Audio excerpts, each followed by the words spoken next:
FBI detective, this video is purely for entertainment and does not infringe on copyrights or laws. The rights to the novel and image belong to the original author. We do not claim ownership. Don't like waiting and want to listen to this fanfic in full now? Subscribe to our Patreon, where you'll find the best fanfics. Chapter 676. The Military's Gratitude. Louise's Request. A famous hotel in the southern part of Washington, D.C.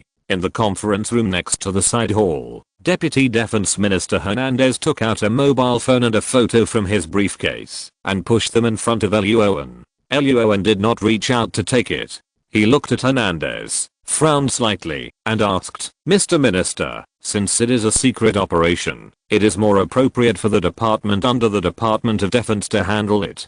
I'm from the FBI, and the FBI is an agency under the Department of Justice. Under normal circumstances, it is indeed the case." Deputy Defense Minister Hernandez nodded. The Department of Defense, the Department of Justice, the Department of Agriculture, the Department of Education, the Department of Finance, etc. are at the same level, and each department has its own administrative agency. But the circumstances of this case are a bit special. Hernandez took a sip of the water on the table and said in a deep voice, "Some departments under the Department of Defense are not suitable to participate in the investigation." Elliot Owen still did not immediately agree to the other party. After all, he was the FBI, and the FBI belonged to the Department of Justice. The other party was the Deputy Defense Minister, so he said that this matter needed the order of the FBI director. Okay. Hernandez's expression remained unchanged, not angry at all, and even the admiration in his eyes increased a bit.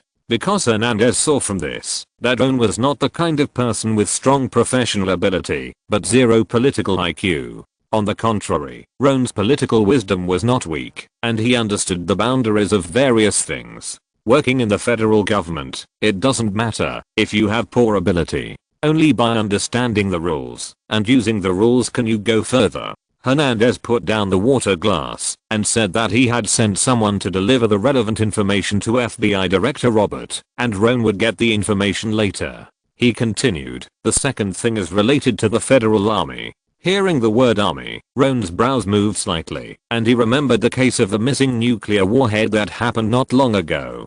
Hernandez said slowly, "In the incident some time ago, Team Leader Greenwood helped the federal army a lot, and the federal army is very grateful for this. After all, the security company is related to the people involved in the case, and the army is not good at dealing with this kind of thing, so the company was handed over to Team Leader Greenwood to help deal with it." Elliot Owen raised his eyebrows slightly. He understood the meaning of Hernandez's words. The security company was obviously an alternative hush money, and the military hoped that the matter would end here. The military is a special existence in the Federation. Elliot Owen did not intend to have conflicts with those people. He was not interested in the fight between the Ministry of Defense and the military. So after a little thought, he agreed to Hernandez and smiled. "No problem, Mr. Minister. I will definitely deal with the security company properly." "Good." Seeing Elliot Owen's quick reaction, Hernandez smiled, and his eyes were full of appreciation. Hernandez was in his position as deputy minister and had little free time. After discussing the business, he chatted briefly and left the meeting room. Looking at the open door of the conference room, Elliot Owen silently recalled their conversation just now and thought about the details. At this moment, Louise walked into the conference room alone again, closed the door, and locked it. Click. The sound of the door being locked brought Elliot Owen back to his senses. He looked up and saw Louise with a smile on her face, holding a glass of champagne with a light scent of perfume, walking towards him step by step with cat steps. He raised his eyebrows and said, "Miss Louise, your father just left." Louise walked in front of Elliot Owen, raised her head, and smiled on her fox-like delicate face. Her eyes narrowed slightly, and she said, "Since we are talking about my father, have you ever thought about working less for a dozen years?" "No." Elliot Owen smiled and shook his head. "I like to get what I want by myself. Isn't it good to take fewer detours? I like to see the scenery along the way." Elliot Owen said, "Miss Louise, let's be direct. Is there anything I can do to help you? You are so boring." Louise rolled her eyes a little, picked up the champagne, and took a sip, turned around and sat directly at the conference table. Her long skirt fell diagonally, revealing a pair of long and white thighs, and she said in a light voice, "Team leader Luohan, I want to join your special investigation team." Impossible. Luohan rejected Louise without a second thought.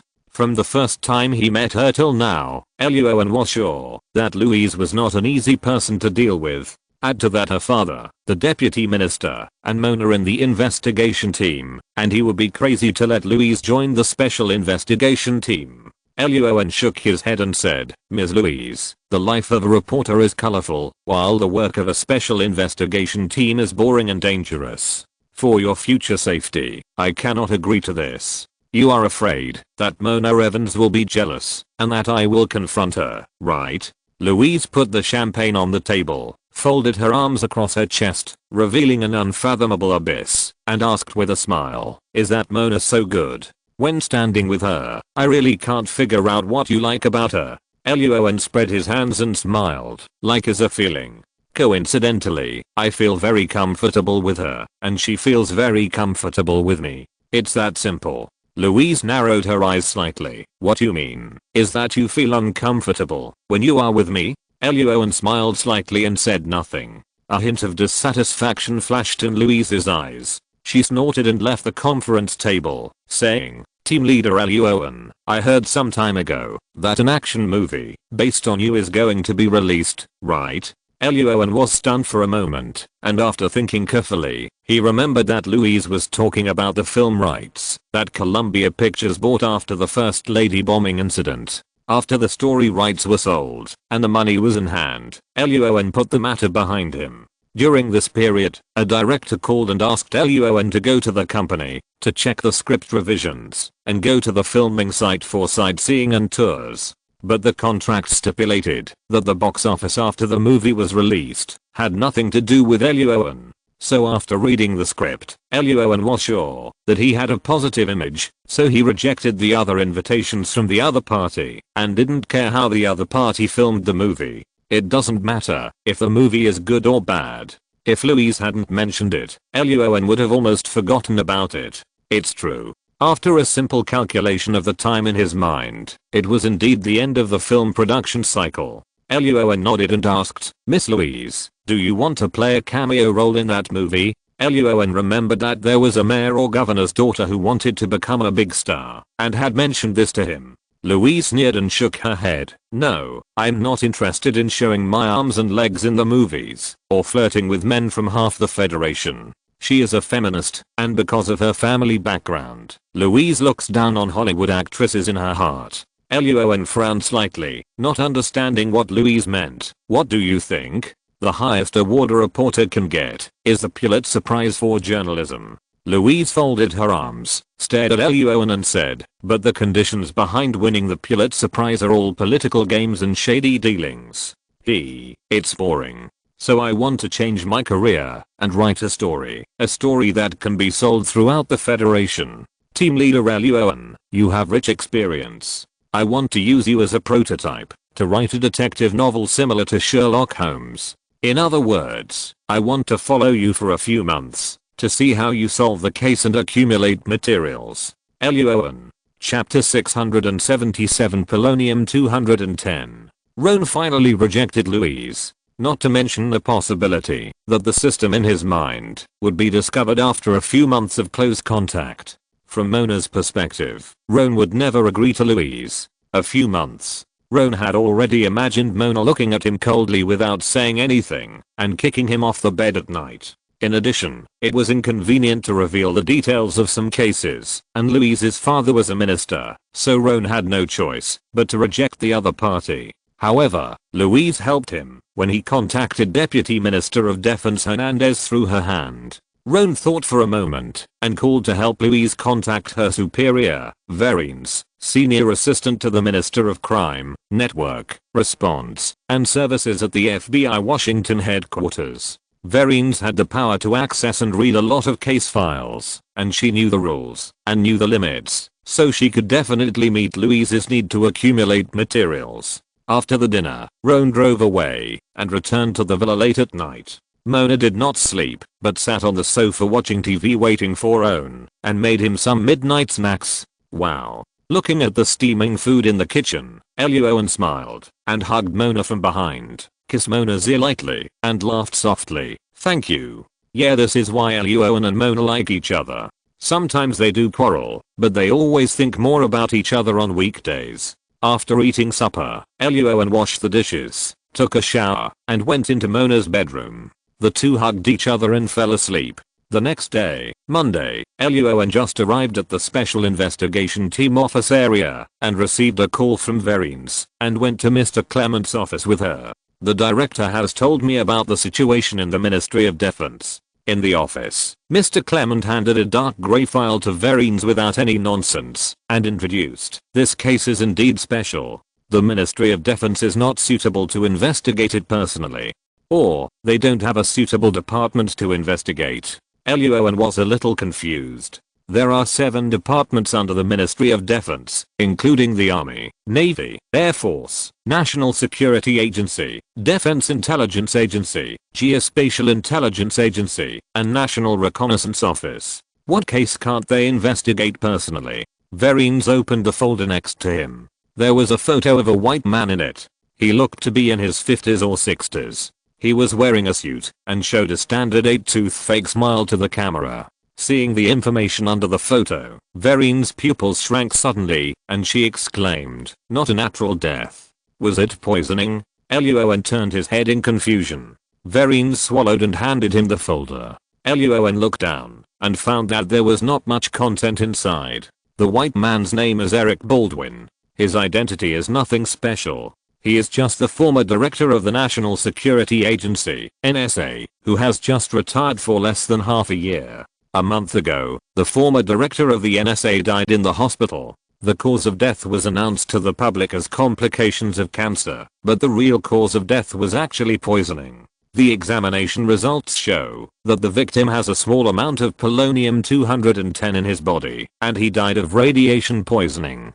Seeing the word polonium-210 in the file, Ellie Owen's eyes also flashed with astonishment. Polonium-210 is a radioactive element with a very short half-life and very strong radioactivity. When it decays, it releases high-energy tracks, which seriously damage human cells and tissues. It is very toxic, and a very small intake is enough to cause poisoning and death in the human body. Moreover, it is an inert element, and it has almost no chemical reaction with other substances. It is difficult to be metabolized and decomposed by the human body and difficult to be excreted from the body. Its presence in the body is almost equal to waiting for death. Was it done by vodka? Just as Ellie Owen was thinking about the information about polonium-210, Verines frowned and asked, "But if it was done by vodka, why did they ask us, the FBI?" Ellie Owen came to his senses and remembered a piece of news he saw in his previous life, which he didn't know whether it was true or not. That is, agents from vodka had used polonium-210 to assassinate a former agent.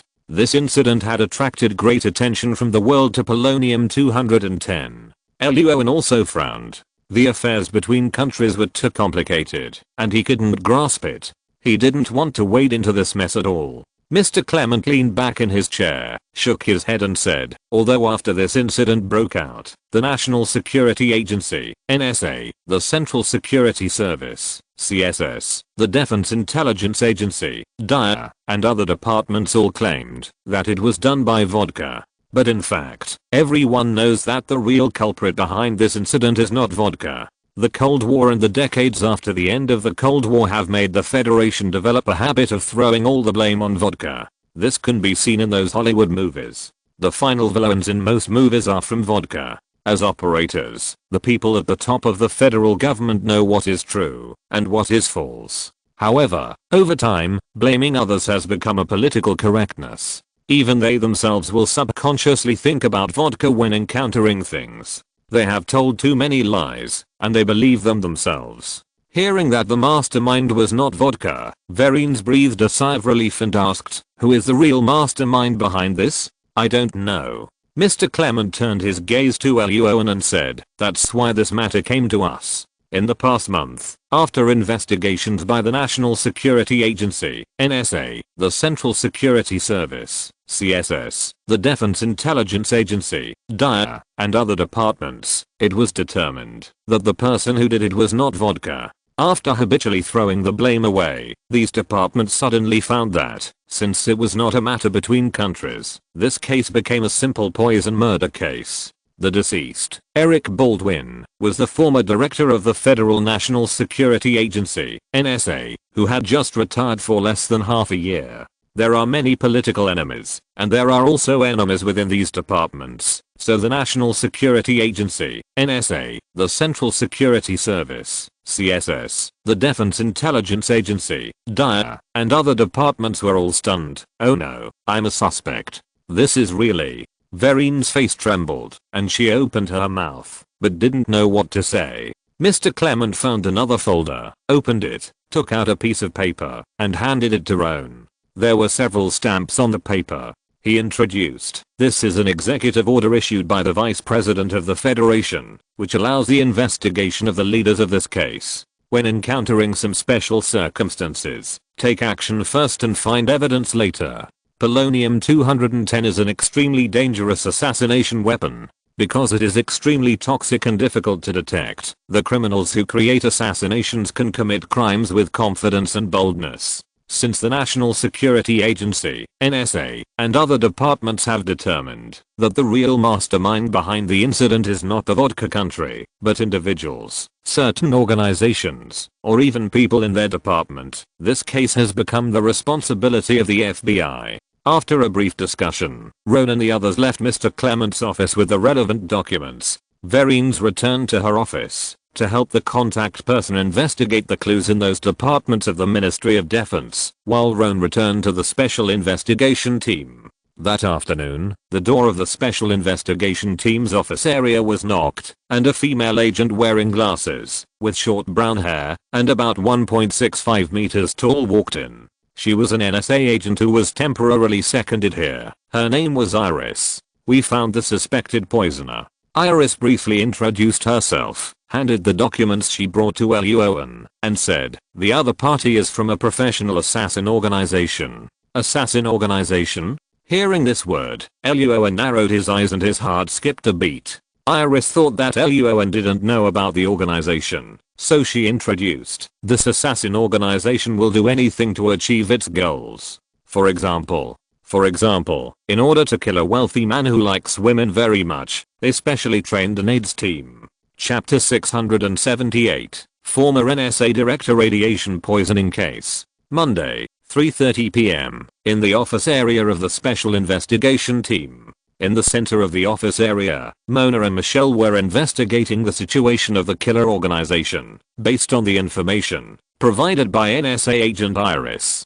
AIDS team. Next to them, Winslow and Lassie heard about the killer organization's methods of operation, and their mouths twitched immediately, and they asked speechlessly, "It seems that AIDS can only be regarded as disgusting to those rich people, but it can't kill people. After all, there are targeted drugs. I don't know about this matter either." Agent Iris spread her hands and said, "We just found out that this happened. As for why the killer organization did this, we don't know. Wait until we catch the killer of the organization and ask him, and we will know." L.U. Owen smiled and patted Lassie's shoulder, then looked at Mona and asked, "How is it? Have you found any clues?" Having worked in the FBI for so long, L.U. Owen has seen killers, such as Spencer, the male killer in Hollywood Ridge shooting case, Chapter 326, and the female killer Jania. These two killers are better at sneak attacks from a distance, and their close combat skills are average. When L.U. Owen fought with them, he did not feel much difficulty.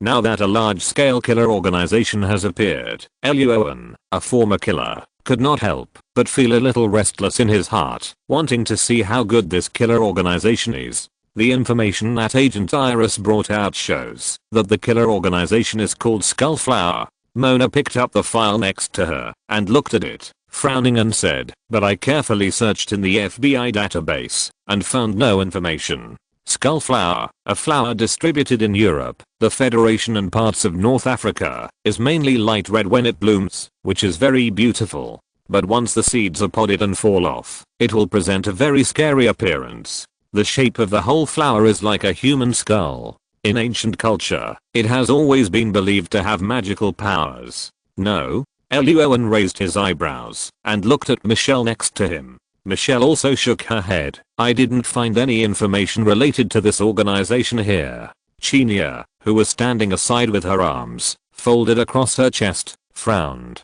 She looked at Iris and asked, does this killer organization really exist? How did you find out? Winslow and Lassie also looked at her with some doubt. It definitely exists. Iris's face was serious, and she nodded heavily. As for how we found out, sorry, I can't answer that. Hearing this, the atmosphere in the office area suddenly became quiet. Mona and Michelle, who were typing on the keyboard, also stopped and looked up at Iris. It's like this again. Lassie looked at Iris with some displeasure and said, every time you cooperate with other departments, you agents will be secretive. Either you don't have the power, or you are not of high enough rank, and you never make things clear.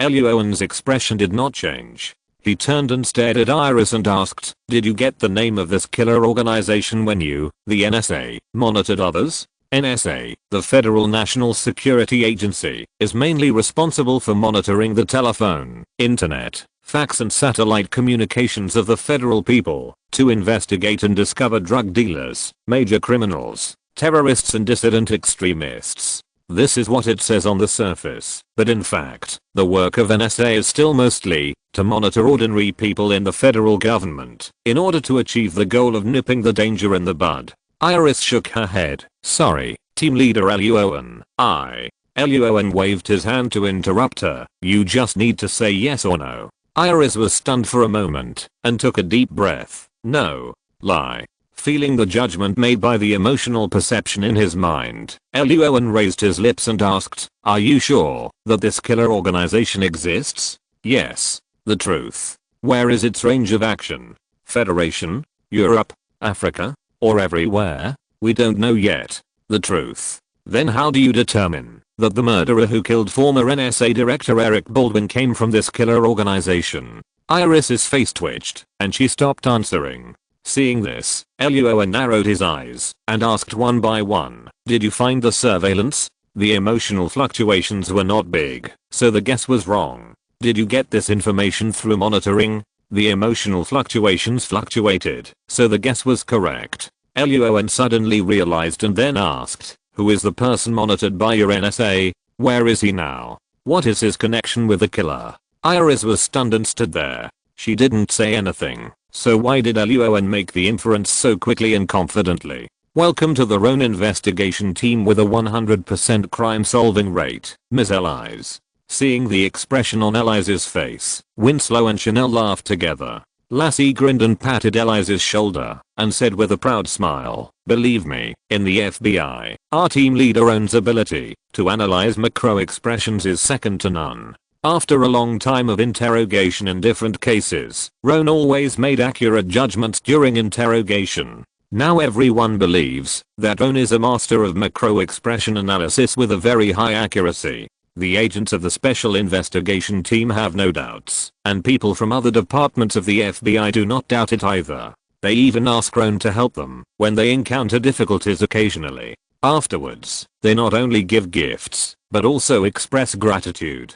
Hearing Lassie's words, and remembering some rumors about Roan within the NSA, before she was temporarily transferred to the Special Investigation Team, Elise's eyelids jumped, and she found that she still underestimated the value of the team leader with a 100% crime solving rate. Taking a deep breath, Iris suppressed the shock in her heart and said, Team Leader Owen, we at NSA only monitor criminals, not federal citizens. The information that the murderer in this case came from the Skullflower Killer organization was obtained by us by accident. I understand. Owen nodded, and Winslow and Chinya beside him also nodded. Lassie even agreed and said, I understand. There will always be surprises in life. Seeing the expressions of I understand you have a friend on the faces of several people, Iris's mouth twitched, but she still said, after the hospital detected that the director was poisoned, we investigated the director's itinerary during that period and then found a suspicious guy.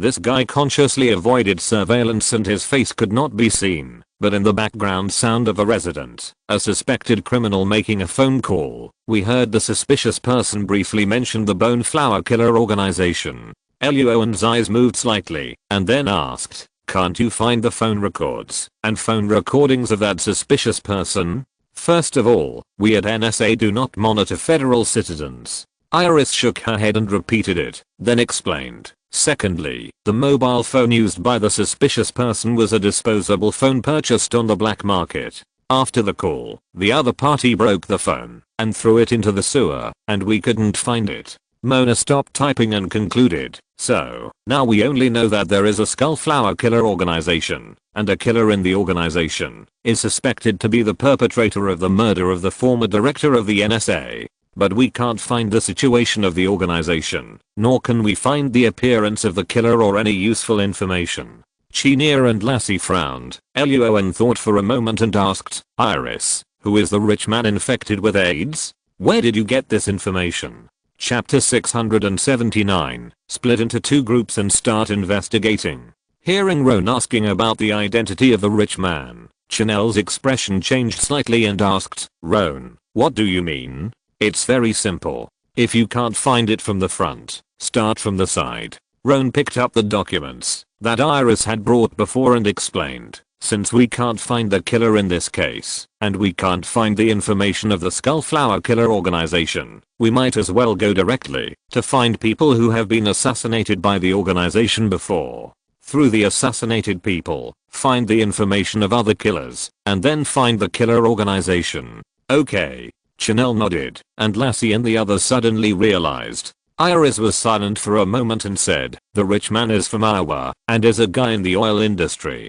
Is he still alive?" "Because of some complications, his lower body and left foot were cut off, but he is still alive." "Okay." Roan turned to look at Winslow, Chanel, and Lassie, and said, "The three of you will take a plane to Iowa for a trip, and talk to this rich man." "No problem." Chanel and the other two nodded, and Roan then asked Iris, "You said before that after the hospital detected that the director was poisoned, your department had retrieved the director's schedule during that period and checked the surveillance information, right?" "Yes." Iris nodded, and Owen said, "Give us a copy of those surveillances." "Okay." Iris agreed, but she didn't think Owen could find any clues in those surveillances. At the beginning, their NSA, CSS, Dyer and other departments had checked those surveillances, and except for the guy who was suspected of being the killer, no other problems were found. The next morning, Winslow, Chenier, and Lassie took a plane to leave Washington, D.C., and the rest of them continued to work in the Special Investigation Team office area. Alice brought a lot of things, filling up an entire cardboard box. Mona picked up a hard drive and asked, "Are these all surveillance?" "Yes." Alice introduced. "The former director died a month ago. According to the tests of the hospital and the autopsy department, the former director was poisoned about half a month earlier. These surveillance videos are records of the former director's whereabouts from 2 months to a month and a half ago." Mona nodded, and Michelle took a videotape to check it out. At this moment, Owen came over from the coffee machine not far away and said, "Leave these surveillance videos to me. You have other work to do." "What?" Mona and Michelle turned around in surprise. Alice was very puzzled. Team leader Owen, "The total surveillance time here is probably thousands of hours. You watch it alone." "It doesn't matter." Owen smiled and didn't explain much. He continued, "It will take time for Lassie and others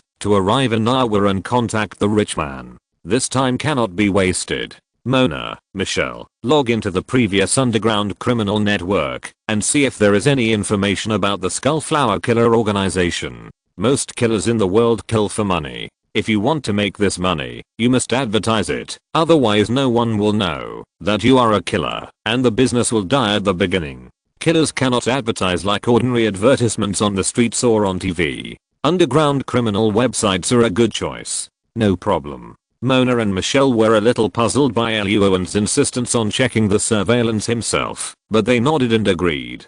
Seeing Owen sitting at Lassie's workstation and checking the surveillance slowly, Iris's eyes flashed with disapproval, and her impression of Owen silently dropped a few points. Ellie Owen's macro expression analysis yesterday did shock and admire Iris, but her insistence on looking for clues through surveillance alone made Iris feel that Ellie Owen was a little too arrogant. However, seeing that Agents Mona and Michelle from the Special Investigation Team did not say much, Iris, who thought she was an outsider, gave up the idea of making suggestions and started to sit next to Mona and the other two girls and browse the underground crime website. Time passed by minute, and the morning passed quickly. After calling to order some food, everyone in the office began to rest and eat lunch. "We're in Iowa." Lassie and the other two called Roan at this time. She yawned loudly. "Iowa has nice scenery, many cornfields, and the land is all plains." Chenia next to her grabbed the phone and said, "Roan, we have contacted the secretary of the rich man, but his secretary said he doesn't have time today and asked us to make an appointment to meet tomorrow afternoon. Go directly to the other party's house to find someone." Roan's expression did not change. He swallowed the vegetable salad in his mouth and said in a calm voice, "This case is special. The executive order of the federal vice president is with me. Just be careful when you act. Understood?" Winslow and Lassie on the other end of the phone looked at each other and smiled. Chenia raised the corner of her mouth and hung up the phone after a few simple exchanges. In the office area, Mona also heard Roan's words. She swallowed the food and her face was a little worried. "Roan, is it okay to do this?" "It's okay. Chenia and the others know the limit." Roan smiled and signaled Mona not to be nervous. Chenia and the other two would not do anything too extreme. In addition, Ellie Owen also wanted to take this opportunity to see what effect the vice president's executive order could achieve. If someone jumped out to target Ellie Owen's investigation team during this period, Ellie Owen would be very happy because he was waiting for that person. After arriving in Washington, D.C., Ellie Owen encountered some minor setbacks, such as the director of the Office of Professional Responsibility, the Jew Antoine. But overall, Ellie Owen's journey can be described as smooth sailing, and he did not encounter too many setbacks. This is not good. No one will be liked by everyone, and there are definitely many people who are dissatisfied with Ellie Owen, but for some reason they have been suppressed and have not jumped out. Ellie Owen knows the truth of being prepared for danger in times of peace and knowing oneself and the enemy. Instead of letting the enemy hiding in the shadows jump out and stab oneself at a critical moment, it is better to find the enemy first, understand the enemy, and finally find a way to control the enemy. Just like what Serrals did at the beginning, since the enemy will not disappear, dig a pit for the enemy in advance, and when the enemy jumps up, kick him into the pit with one foot and fill it with soil. Ellie Owen knew about this kind of thing, but there was no need to tell Mona and the others. He replied casually and turned the topic to the case he was investigating. The underground crime website did find something. After lunch, Mona took a sip of mineral water, took her laptop and said, "I found a post." The post was an advertisement for a killer organization and their contact information. At the bottom of the post there was a light red flower pattern, which was a skull flower. I also found a post on another underground crime website. Michelle next to him swallowed the food in his mouth, raised his hand and said, "It's also a similar advertisement. The content is similar, and there is also a light red skull flower pattern at the bottom of the text." "Well done." Ellie Owen raised the corner of his mouth and was about to speak when Iris suddenly asked, "Team leader Ellie Owen, did you find anything in the surveillance?" Mona frowned slightly and turned to look at Iris. Iris's expression did not change. Ellie Owen glanced at Iris and said, "There are some discoveries, such as the fact that behind this case is a saturation assassination." Chapter 680 Contacting the Killer Organization. 11:30 a.m. in the office area of the Special Investigation Team. Saturation assassination means sending out more people than normal just to kill a target. Mona and Michelle were a little surprised when they heard this word, and Iris did not comment. "Team leader Ellie Owen, how did you make this judgment?" Ellie Owen stood up and called the three women to the computer, saying, "Before the former director was poisoned, many assassins appeared in the surveillance." Pushing the useless surveillance aside, Ellie Owen played the surveillance tapes he had sorted out one by one and introduced, "This is a picture of the former director going to a certain place to give a speech 26 days ago. Pay attention to the lower left corner of the hall." Mona, Michelle and Iris all bent down and carefully observed the picture in the computer. Luon enlarged the video, and the few people saw clearly that there was a man carrying a camera, who looked like a photographer. The three women were somewhat puzzled. Iris observed carefully for a few seconds, and asked in confusion, "This person seems to be fine. No, this guy has a very big problem." Luon smiled and said, "As far as the hall was concerned, the location of this photographer was the most convenient place to have an overview of the whole place, and it was also the most convenient place to retreat if something was wrong. In addition, this photographer had been deliberately avoiding surveillance from beginning to end. We could only see his profile or back, but not his true appearance. In the previous surveillance video of the hall, there was no footage of him entering after verifying his identity. When the former director began his speech, this photographer suddenly appeared here. These are only some of the factors." Luon made another judgment that the photographer was a killer, which came from his feeling, the feeling of meeting a colleague. As a killer, the most basic and most important requirement is to keep an eye on all directions and have an absolute understanding and grasp of the environment he is in. Luon carefully observed the actions of the photographer after entering the hall. The other party carefully examined and scanned the surroundings for a long time while avoiding surveillance. These actions look normal to outsiders, but they look very familiar to Luon. A trace of disbelief flashed across Iris's eyes. She didn't see anything unusual about the photographer. Mona frowned slightly. Although she was puzzled, she believed in Luon's judgment. Michelle asked, "Besides this photographer, are there other killers?" "Yes." Luon called up several other videotapes and introduced, "This is the video of the former director attending a dinner party and arriving at the hotel in trance. Pay attention to the doorman standing not far from him whose face is not clearly visible. The doorman's mobile phone has been filming the former director. This is the surveillance when the former director and his wife went to a restaurant for dinner. Everyone, look at the waiter whose face is not clearly visible in the lower left corner. Her mobile phone is also filming the former director." Luon listed 6 videotapes in a row, and the expression on Iris's face gradually became solemn. It may be a coincidence that one person was not captured by the surveillance video, but all 6 people were not captured by the surveillance, and they all appeared very abruptly. After the former director left, they all disappeared. This coincidence is a bit too coincidental. I have a question, Team Leader Luon. After a few seconds of silence, Iris raised her hand and asked, "Since these people are killers, why don't they take action? Whether it's the cameraman, the doorman, or the waiter, they seem to have many opportunities to kill the former director." Mona and Michelle looked up at Luon in surprise and doubt. They were also a little confused. 2 possibilities. Luon raised his finger and said, "The first possibility is that the people behind them did not give them the order to take action. In other words, they are just investigators who came out to scout the area in advance. As for the second possibility, it is very interesting."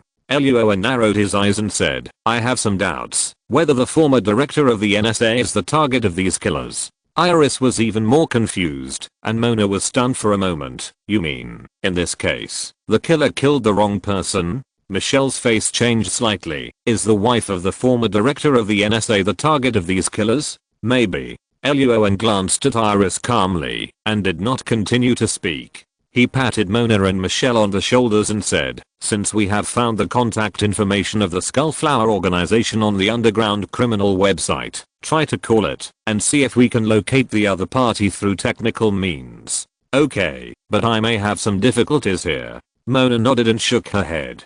Since the other party is a killer organization, it is impossible for them not to think that someone will try to use the phone to locate them, so they must have corresponding bulletproof measures. Mona turned to look at Iris and said, "UNSA monitors the federal public every day through telephone, internet, fax and satellite, so your technical level in this area must be very high. It may be better for you to handle the work of locating the other party." Feeling the faint needle in Mona's words, Iris's eyelids jumped, but she still agreed, took out her mobile phone, and looked at Luon. "I will contact the headquarters and ask them to send someone over." Luon nodded. "Okay, thank you for your hard work." Iris took the mobile phone and walked to the side to start making a call. Mona looked at the other party's back and curled her lips and began to deal with the situation of the underground criminal website. 2 hours later, several NSA agents came to the Special Investigation Team office area with a bunch of equipment that they couldn't understand.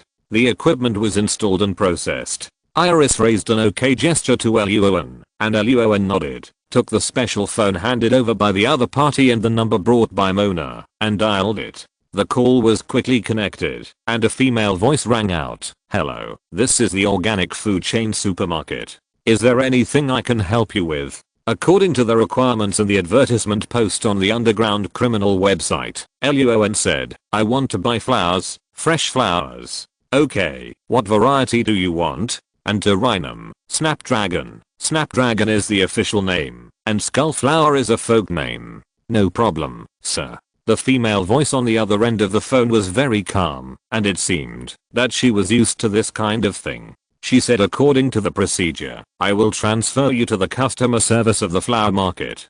Please wait for a moment." "Okay," Luoan replied casually, turning his head to look at Iris next to him. At this time, Iris was closely watching the equipment brought by the NSA agent. Time passed by minute, and when the voice rang again on the phone, Iris shook her head at Luoan with a nervous face. "Hello, this is the flower market." At the same time, a slightly rough female voice sounded on the phone, asking, "How many skull flowers do you want to buy?" The skull flowers here refer to the heads of other people. The positioning has not been successful yet. The people around him cannot tell, and the enemy has not yet found them. Luoan's eyes moved slightly, and some plans came to his mind. So in the astonished eyes of Mona, Michelle, and Iris, he asked, "FBI Washington Headquarters, Special Investigation Team Leader, Luoan Greenwood. Please wait." The other end of the phone said something, and then it was quiet. Mona stood up with a worried look on her face, and Luoan pressed his hand to signal her not to panic. Time passed by, and the rough voice sounded again. "The flowers exist, but it is difficult to pick them. We cannot accept orders in a short time. I wonder if the customer has other targets." If you're listening to this novel on a channel other than Fanfic World, it means they downloaded and uploaded it without effort. We cordially invite you to visit our channel, Mundo Fanfic Novelos. There you'll find the original version of this story, and you can explore many other novels of various genres. We're waiting for you to immerse yourself in a world of incredible novels. Chapter 681, Killer's Customer Service Center. Hearing the words on the phone, Mona and Michelle were shocked. Iris was very surprised, and several NSA agents looked at each other, not understanding what was going on for a while. Luoan was also stunned for a moment. He did not expect the other party to answer like this, and then asked, "What do you mean by difficult to pick? Unable to accept orders in a short time?" "It means difficult to pick." The rough female voice on the other end of the phone did not change her tone. She did not directly answer Luoan's question and then asked, "Does a customer want to pick other skull flowers?" "No. We are very sorry for not meeting the customer's needs. If you have other flower needs in the future, you can contact the organic food chain supermarket again. I wish you a smooth career and a happy life. Goodbye." Beep. The rough female voice hung up the phone directly after speaking. XN. The office area was quiet. Mona and Michelle looked at Luoan in disbelief. Iris looked confused. Several NSA agents were even more surprised. Their eyes changed when they looked at Luoan. Although I don't know what the criteria for judging skull flowers are, the fact that a group of killers say that they are difficult to pick definitely shows that Luoan's situation is not ordinary. The following sentence "cannot be picked in a short time" made everyone present think about it. If they were not very sure that Luoan's FBI identity was not a problem, they would have suspected that Luoan had a secret identity in the underground world. Seeing everyone's eyes, Luoan's mouth twitched. Before making the call, he thought about many possibilities, but he never expected that the other party would tell him that the flower is difficult to pick! Exclamation mark. Is he too capable, or is the killer organization too weak? Or is there something wrong with the killer organization? Various thoughts flashed through his mind, but Luoan's expression did not change. He coughed, looked at Iris and asked, "How's the equipment?" Positioning was successful. Iris reacted and nodded quickly, stood up to make room for Luoan, and replied with a tense face, "The specific location is on the computer screen." At this time, the negative views of Luoan in Iris's heart completely disappeared.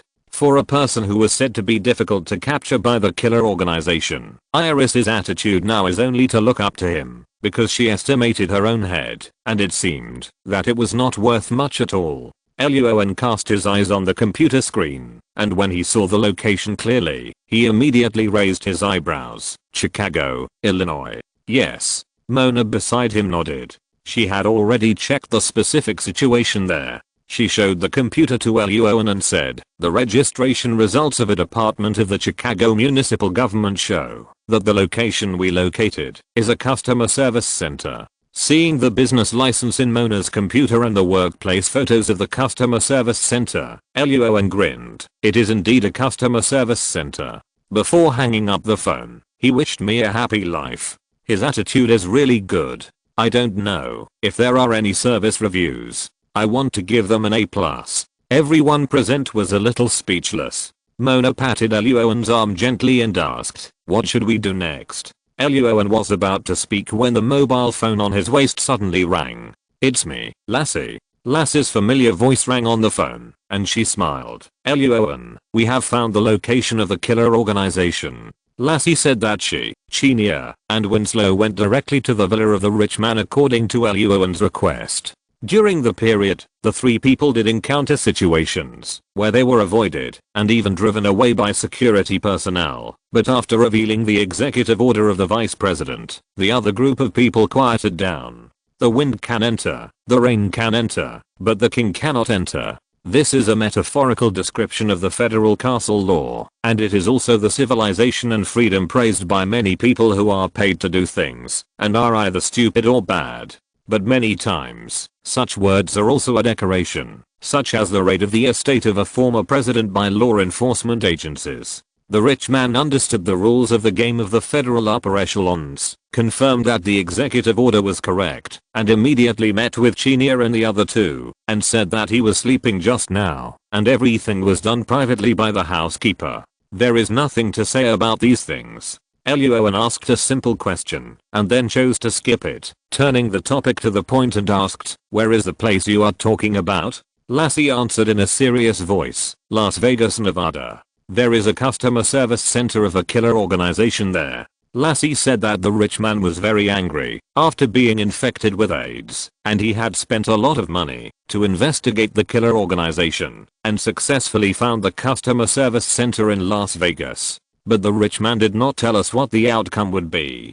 Judging from the current results alone, it seems that the two sides have reached some kind of agreement or settlement. Nevada? No one at the scene cared about the rich man's affairs. Mona frowned slightly when looking at the location in her computer. "Why is it Las Vegas?" Luoan had a calm expression, as he had expected it. "This Skullflower killer organization is obviously large in scale. It also has its own customer service centers in other parts of the Federation. This is normal." Mona nodded, no longer entangled in this matter, and asked, "Then which state are we going to next?" "We will act separately and go to both states." Luoan pondered for a few seconds, picked up the phone and said, "Lassie, Chinel, Winslow, you go to Las Vegas and focus on the peripheral investigation. You just need to find out the identities of the staff in the customer service center." Chinel on the other end of the phone frowned and asked, "Aren't you going to raid and arrest? Doing so will easily alert the enemy."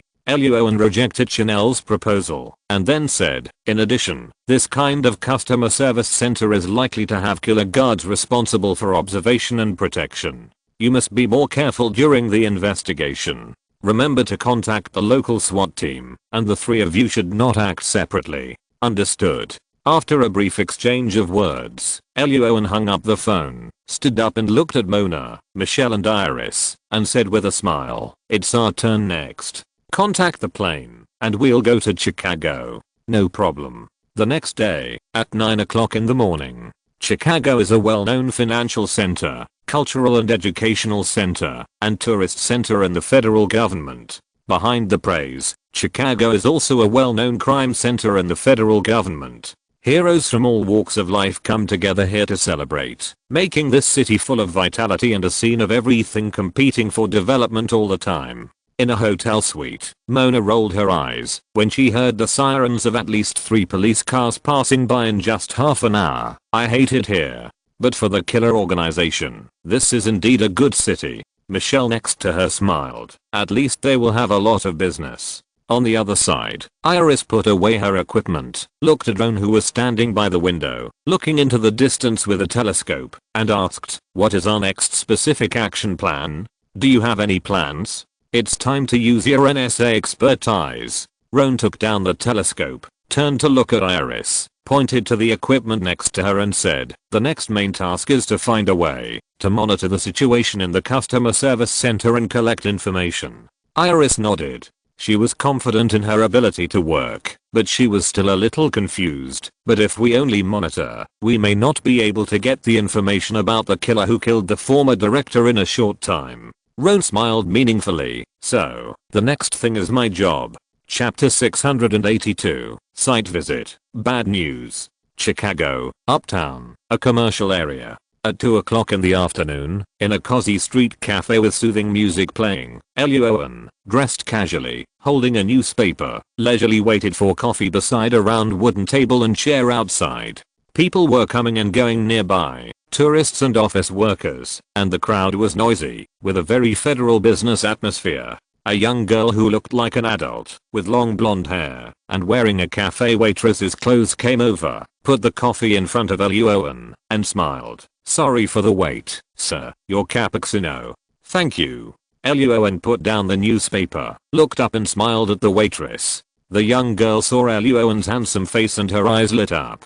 She nodded and ran back to the coffee shop, and she and her colleagues danced and chatted in a low voice. Ellie Owen took a sip of coffee. Mona's voice came from the small NSA-made communicator that was inserted into Ellie Owen's ear. "You are really popular with young girls, Ellie Owen." Ellie Owen, who could smell the smell of vinegar even from the communicator, smiled, put down the coffee cup, picked up the newspaper again, and said, "Otherwise, how could I have tricked you into getting it? So, you admit now that you tricked me that night. But I remember that you were more proactive that night." "Shut up. It was you who tricked me.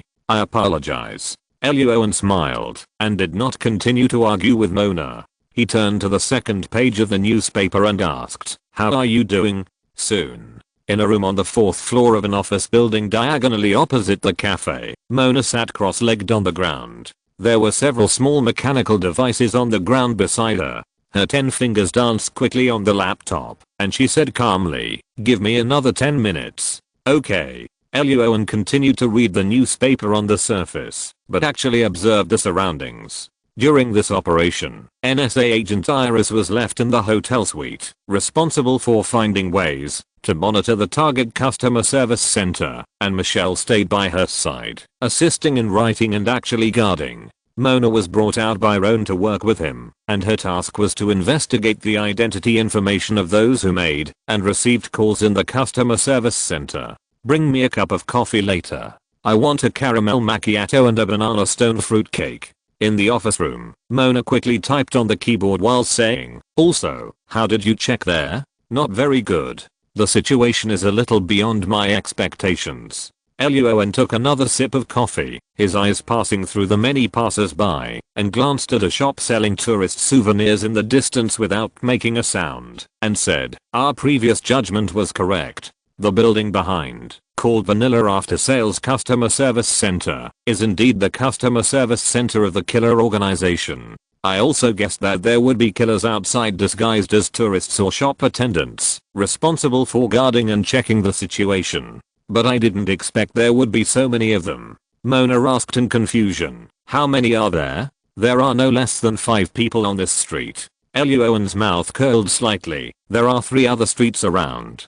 The purpose of Ellie Owen's action this time was to check the situation near the customer service center and decide on the next plan. As a result, not long after he walked into the area disguised as a tourist, he found several colleagues. "Wow." Mona raised her eyebrows. "So, you made a wasted trip today?" "No, I still got some clues." Ellie Owen picked up the newspaper, crossed his legs, and smiled. For example, the guy who decided to set up the customer service center here is definitely a talent. This area is one of the famous commercial districts in Chicago. Putting the contact point of the killer organization here is definitely beyond many people's expectations. The owners and waiters of the nearby shops probably didn't expect that the customer service center across the street that called every day was the periphery of the killer organization, and the person who asked them to order food and buy food was a real killer. Mona was about to speak when Lu Owen's cell phone suddenly rang. Lu Owen took out his cell phone slowly and asked calmly, "What happened?" "Bad news, Lu Owen." The voice on the other end of the phone was not Lassie, but Chanel. She said in a serious tone, "We arrived in Las Vegas and found the customer service center of the killer organization. But we were a step too late, and it had been destroyed." Lu Owen's expression did not change. "What do you mean?" "Literally," Chanel explained. "The house was burned, the tables and chairs were smashed, the computer equipment was destroyed, some customer service staff were injured and hospitalized, and some died on the spot. The case has been taken over by the Las Vegas police and is under investigation, but there are no clues yet. Judging from the situation at the scene alone, Lassie, Winslow and I all feel like it is a revenge action." Lu Owen was thoughtful, and Chanel asked, "What should we do next?" "Continue to investigate." Lu Owen thought for a while and said, "On the premise of ensuring your own safety, find an opportunity to contact those who are injured and hospitalized, and find out the situation when the case happened. Remember to ensure your own safety as a prerequisite." "Okay." Chanel on the other end of the phone nodded in a serious tone and hung up the phone. "I succeeded here." At this moment, Mona's voice rang from the small communicator beside Roan's ear. She cheered excitedly and then asked, "What happened to Lassie?" Roan briefly explained the situation described by Chenia, and Mona frowned. "So, because the customer service center in Las Vegas was destroyed, the number of killer guards in Chicago has increased?" "That's possible." "Then what should we do?" Mona was a little worried. "Do we still have to act according to the original plan?" "Of course." Roan picked up the coffee and drank it all and smiled. "Don't worry, this is a good thing for us." Mona was puzzled. "The number of killer guards has increased. What's good about it?" Roan waved to the waiter and told him about the coffee and cake Mona wanted just now. After the waiter left, he smiled and said, "Fortunately, we have a place to throw the pot." Mona was about to continue talking, but Roan took the lead and asked, "You have already found out the identity information of the workers in this customer service center, right?" "Yes. The manager's name is Tony, the deputy manager is Jadden, and there are more than a dozen women who are responsible for answering and making calls." "Good." At 8:30 in the evening, the street lights in Chicago were lit up one after another. But the lingering darkness, accompanied by the gunshots and shouts that sounded every 10 minutes or so, deeply enveloped the hearts of the people in Chicago's downtown area. The security situation in the edge areas of the upper city was much better. A black car slowly stopped at the side of the road. Jadden got out of the passenger seat and saw the driver, Seveen, open the door and get out of the car, taking out a pistol and preparing to go into the house with him. He spread his hands helplessly and said, "Seveen, do you really want to do this?" Seveen didn't say anything, just shook his pistol. Okay. Jadden sighed, took out the key, and walked to the front of the house. He opened the door as usual, turned on the light switch, and said, "Look, I said it. I didn't ask." Before Jadden finished speaking, Seveen's pupils suddenly shrank, and he slapped Jadden to the ground with a slap, and then quickly raised the pistol, ready to pull the trigger at the stranger who appeared on the sofa in the living room. Chapter 683, Fighting, Being Ambushed. A small apartment on a street on the edge of Chicago's uptown. The moment Jadden pressed the light switch, the slightly dim light instantly caught the killer Seveen's eye. Seveen knocked Jadden to the ground without hesitation, raised his weapon, and pulled the trigger. Bang, bang, bang. With a few rapid gunshots, several holes appeared on the sofa in the living room, but the figure did not make any sound. Jadden, who fell to the ground, was very surprised to see this scene. "Dummy. Fouquet." Seveen cursed in a low voice. Experience told him that there must be danger behind him at this time, so he quickly bent down and reached out to pull Jadden on the ground, preparing to enter the apartment to hide. Then Sevian felt that he had grabbed the hands of two people. Sevian's heart jumped, and he quickly turned around. A man with a black hood and only two eyes could be seen, came into his sight. The man with the black hood was Eluoan, and the dummy on the sofa was also arranged by him. Seeing Sevian looking at him, Roan was very polite. "Good evening, Mr. Killer." Sevian didn't want to talk at all at this time. He struggled with his left hand to free himself from the restraints and quickly raised his right hand to his waist, aiming at Roan and preparing to pull the trigger. Roan pushed back with his right hand, using Sevian's elbow to hit Sevian's chest, while raising his left hand halfway to block the gun in Sevian's hand. Bang, bang, bang. 3 gunshots. All the bullets were fired and crashed into the floor. Sevian raised his knees to make a collision, and Roan kicked Sevian with gravity. Sevian flew out like a ragdoll and instantly smashed into the sofa in the living room. Bang, with a muffled sound, the sofa was moved back a few centimeters by the sudden impact. Sevian's breathing was rapid, and the pain in his abdomen and the faint feeling of nausea made his face flushed, and his expression was very ugly. Jadon on the ground didn't react at all. Seeing Eluoan looking down at him, Jadon took a breath and said in a hurry, "This gentleman, I." Bang. Eluoan could see that the deputy manager was just an ordinary person. He didn't waste time talking to him. He grabbed his clothes and threw them out, throwing Jadon to the ground outside the apartment. "Tie him up."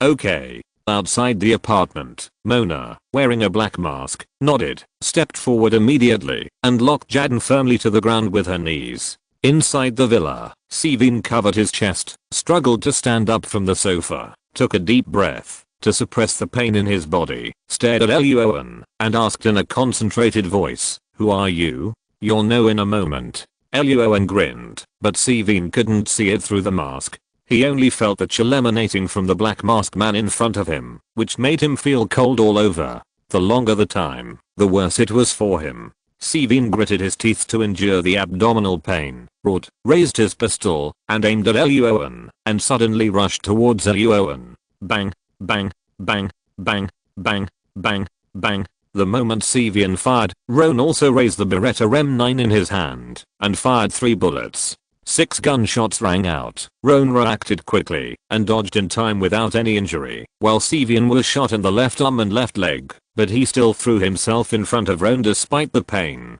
Swish, the sharp wind of fists sounded. Sevian made a fist with his left hand and hit Roan's throat hard, and the pistol in his right hand was ready to aim at Roan again. Bang. Facing the fist, Roan did not retreat but advanced. In Sevian's incredible eyes, Roan suddenly pulled out a dagger from his waist with his left hand, and the tip blocked the way of Sevian's fist. Then he grabbed Sevian's pistol with his right hand, and lifted it up again.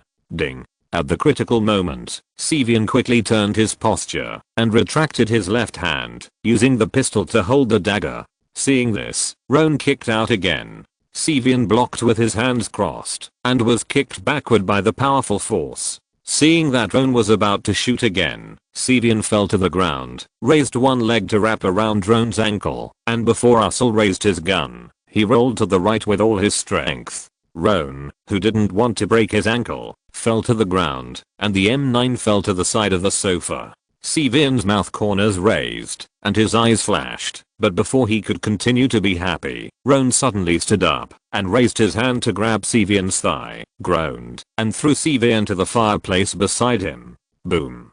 Puff. His back hit the edge of the fireplace wall heavily. Sevian's eyes bulged, and blood spurted out of his mouth uncontrollably. He had been forcibly suppressing this blood just now, but now he couldn't hold it back at all. Roan stood up, walked towards Sevian who was struggling on the ground, and stretched out his hand to control him. At this moment, a chill suddenly rose from his lower back. Roan's pupils shrank suddenly, and he immediately threw himself to the right to avoid it without hesitation. Puff. The next second, a hole suddenly appeared on the side wall where Roan had just stood. Seeing this, Roan frowned and shouted, "Mona, there is a sniper on the east side. Get out of the way." Understood. Mona quickly took Jadon to find cover. At the same time, Roan quickly moved to the side and grabbed Sevian's leg and pulled him to his side. Puff. Just as Sevian was moved by Roan, the familiar sound rang again, and a deep hole appeared on the floor where Sevian's head was. Damn it. Seeing the broken floor, Roan's eyebrows jumped, and he recognized that the other party was using an M40 sniper rifle. Roan put away his pistol and touched his waist, looking at Sevian beside him and said, "You owe me a life, Mr. Killer." Sevian saw the location where the sniper bullet hit and knew that Roan's words were true, but he spat out blood and didn't want to talk. Swish, Roan took out a few smoke bombs and threw them out. A few seconds later, the whole room was filled with smoke. Roan then picked up Sevian and quickly moved out of the apartment in the opposite direction of the sniper's vision. Outside the apartment, the car was in the sniper's blind spot. Roan immediately stuffed Sevian into the car, then took Mona and Jadden out, stepped on the accelerator to the bottom, and the car rushed out in an instant. The familiar chill surged into his heart again, and Roan suddenly turned the steering wheel to the right. Puff. Crash. The next second, the familiar sound rang again, and the left rear view mirror of the car was instantly shattered by bullets, and a pile of metal fragments fell all over the ground. Sevian was shocked when he saw this scene, and Jadden opened his mouth wide and showed emotion. They understood Roan's behavior of dodging bullets just now, but they didn't understand how Roan did it at all. Mona in the backseat of the car was nervous. "Lu Owen? It's okay." Lu Owen smiled and motioned Mona to be at ease. He looked up through the rear view mirror at the tall building in the distance, narrowed his eyes, and silently remembered the sniper today. On the roof of a building in the distance, a white man without hair saw the car getting farther and farther away through the scope, his eyes full of disbelief. He fired 3 shots in total, and all 3 shots missed. This was a situation he had never encountered in his more than 10 years as a killer. Fouquet down. The sniper suppressed the feeling of seeing a ghost in his heart, quickly packed up his things, stood up, erased the traces, and prepared to evacuate. Before leaving, he took a deep look at the car and firmly remembered the man with a black hood. On the other side, in the car, seeing that the building was getting farther and farther away from her, Mona slowly breathed a sigh of relief, turned her head, and looked at Jadden beside her. Jadden's face trembled, and he hurriedly shouted, "Killer Rule 14. I'm willing to exchange my life at any price." Chapter 684 Interrogation. Clues. It was midnight, in an abandoned warehouse not far from Lake Michigan in downtown Chicago. In the warehouse, Jadden, the deputy manager of the Chicago branch of the Skullflower Killer Organization Customer Service Center, and the killer Sevian were tied to their respective chairs, one on the left and one on the right. Mona sat in the middle, still wearing a black mask, typing on a laptop. After a moment, she stopped, looked up at Roan next to her, and whispered, "All signals have been blocked." Roan asked Mona to do this, mainly to be on the safe side. "Thank you for your hard work." Roan, wearing a black hood, patted Mona on the shoulder, glanced at Sevian who was resting with his eyes closed, ignored him, turned around and walked to Jadden, took out the rag from his mouth, and asked, "You said before that you were willing to exchange your life for any price?" "Yes. Yes." The 14th rule of the killer. The rag was taken out, and Jadden retched for a while, but still nodded repeatedly. "We are all members of the Skullflower. You can ask someone. I, Jadden, am very disciplined." A subtle color flashed in Roan's eyes. When driving before, Jadden had recited the so-called killer rule. For example, reputation should be the most important, and a man without trust cannot stand. Looking at this sentence itself, it seems that there is nothing wrong with it, and it even feels a bit like chicken soup.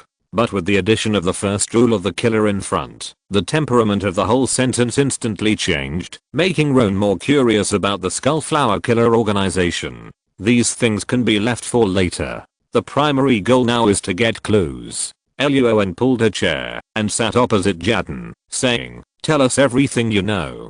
Jadden was stunned for a moment and asked tentatively, "Where to start?" "Start from where you work." "Okay." Jadden is the deputy manager of the Vanilla Customer Service Center, which is actually the Skullflower Order Taking Customer Service Center. He has just joined the company for less than 3 years. General Manager Tony controls the overall situation and has the power to order the killer guards. Most of the people in the company are not killers, but simply responsible for answering phone calls. As a deputy manager, Jadden is only responsible for this business. He heard the information about the killer rules from several killer guards. On weekdays, there are only about 5 killer guards in this customer service center, but in the past half month, the number of killer guards has been increasing, and the current number has reached nearly 20. Severin is one of the killer guards. Tonight, when Jaden goes home to get something, Severin is both a protector and a guard. Seeing that Luoan was looking at him motionlessly, Jaden swallowed his saliva and said, I heard that among the 5 branches of the Skullflower Customer Service Center, the Los Angeles branch, the Las Vegas branch, and the Kansas City branch were all destroyed in the past month. Now only our Chicago branch and the Philadelphia branch on the easternmost side of the Federation are left. Manager Tony is very worried that this will be the next one to be destroyed, so he increased the number of killer guards. The information that Jaden said was consistent with the information that Chinia and the other 2 had found before. Luoan narrowed his eyes and asked, do you know who did this? Jaden shook his head repeatedly. Sorry, I really don't know about this. I only know that Skullflower is in a mess now, and many killers have posted the message of temporarily not accepting orders. Generally speaking, there are only 2 reasons why killers post temporarily not accepting orders. Either the killer is dead and will never accept orders in the future, or the people on Skullflower have issued some tasks, and these killers have gone to do the tasks. After the deputy manager Jaden finished saying everything he knew, he stopped and looked at Roan eagerly, hoping that Roan would follow the rules, make a request, and spare his life. Roan did not speak, and took up the rag, and stuffed it into his mouth again. Jaden. He dragged the chair to Severin on the other side. Roan was sitting opposite him, and reached out to pull the rag out of Severin's mouth. Without waiting for Roan to speak, Severin spat a mouthful of blood on the ground beside him, then looked up at Roan, and said in a firm voice, you are not a killer. Hearing this, Mona next to him frowned slightly, but the mask prevented others from seeing her expression. Luoan's expression remained unchanged, and his tone remained unchanged. Who do you think I am? Severin twisted his aching neck, grinned, and said, you have the temperament and skills of a killer, and even your martial arts are better than most killers I know. As for who you are, I don't know, and I don't want to know. In my memory, I don't have an enemy with a similar figure and skills to you, so you probably just want to know some information from me. No problem, I can tell you everything I know, but I also have a request. Let me go after the matter is over. I swear by the killer's law that what happened tonight will be completely rotten in my heart. The killer's law again. Luoan raised his eyebrows, and emotional perception confirmed that Severin's last words were true. But this also shows from another perspective that the killer's law has a strong binding force on these people, even similar to a belief. Some thoughts flashed through his mind, and Luoan asked, among the Skullflower, who are the killers who are good at poisoning and using poisons? Too many. Severin shook his head. As a killer, you will more or less know how to poison. This is a killer's basic skill. Luoan said, then tell me the names of the killers who are best at, like, and use poisoning the most. Severin thought for a few seconds and introduced. Brenner, the redback spider, likes to use some neurotoxins to kill targets. Undead Kyle, this guy likes to use ricin, because it is easy to get. Severin mentioned 7 or 8 killers who like to use poison, but none of them have used the radioactive substance polonium-210. Mona frowned. According to Severin's words, there are many killers who are good at using toxins, but toxins are often not as convenient as pistols, so shooting is the common method used by most killers. Roan's expression remained unchanged. After Severin finished speaking, he continued, introduce the other killers as well, from high to low in order of price. The first one is King Baal. His real name is unknown, and his code name comes from King Solomon's 72 demons. It is said that this demon can become invisible, and King Baal has a high mission completion rate, and can always kill people silently, so he has this code name.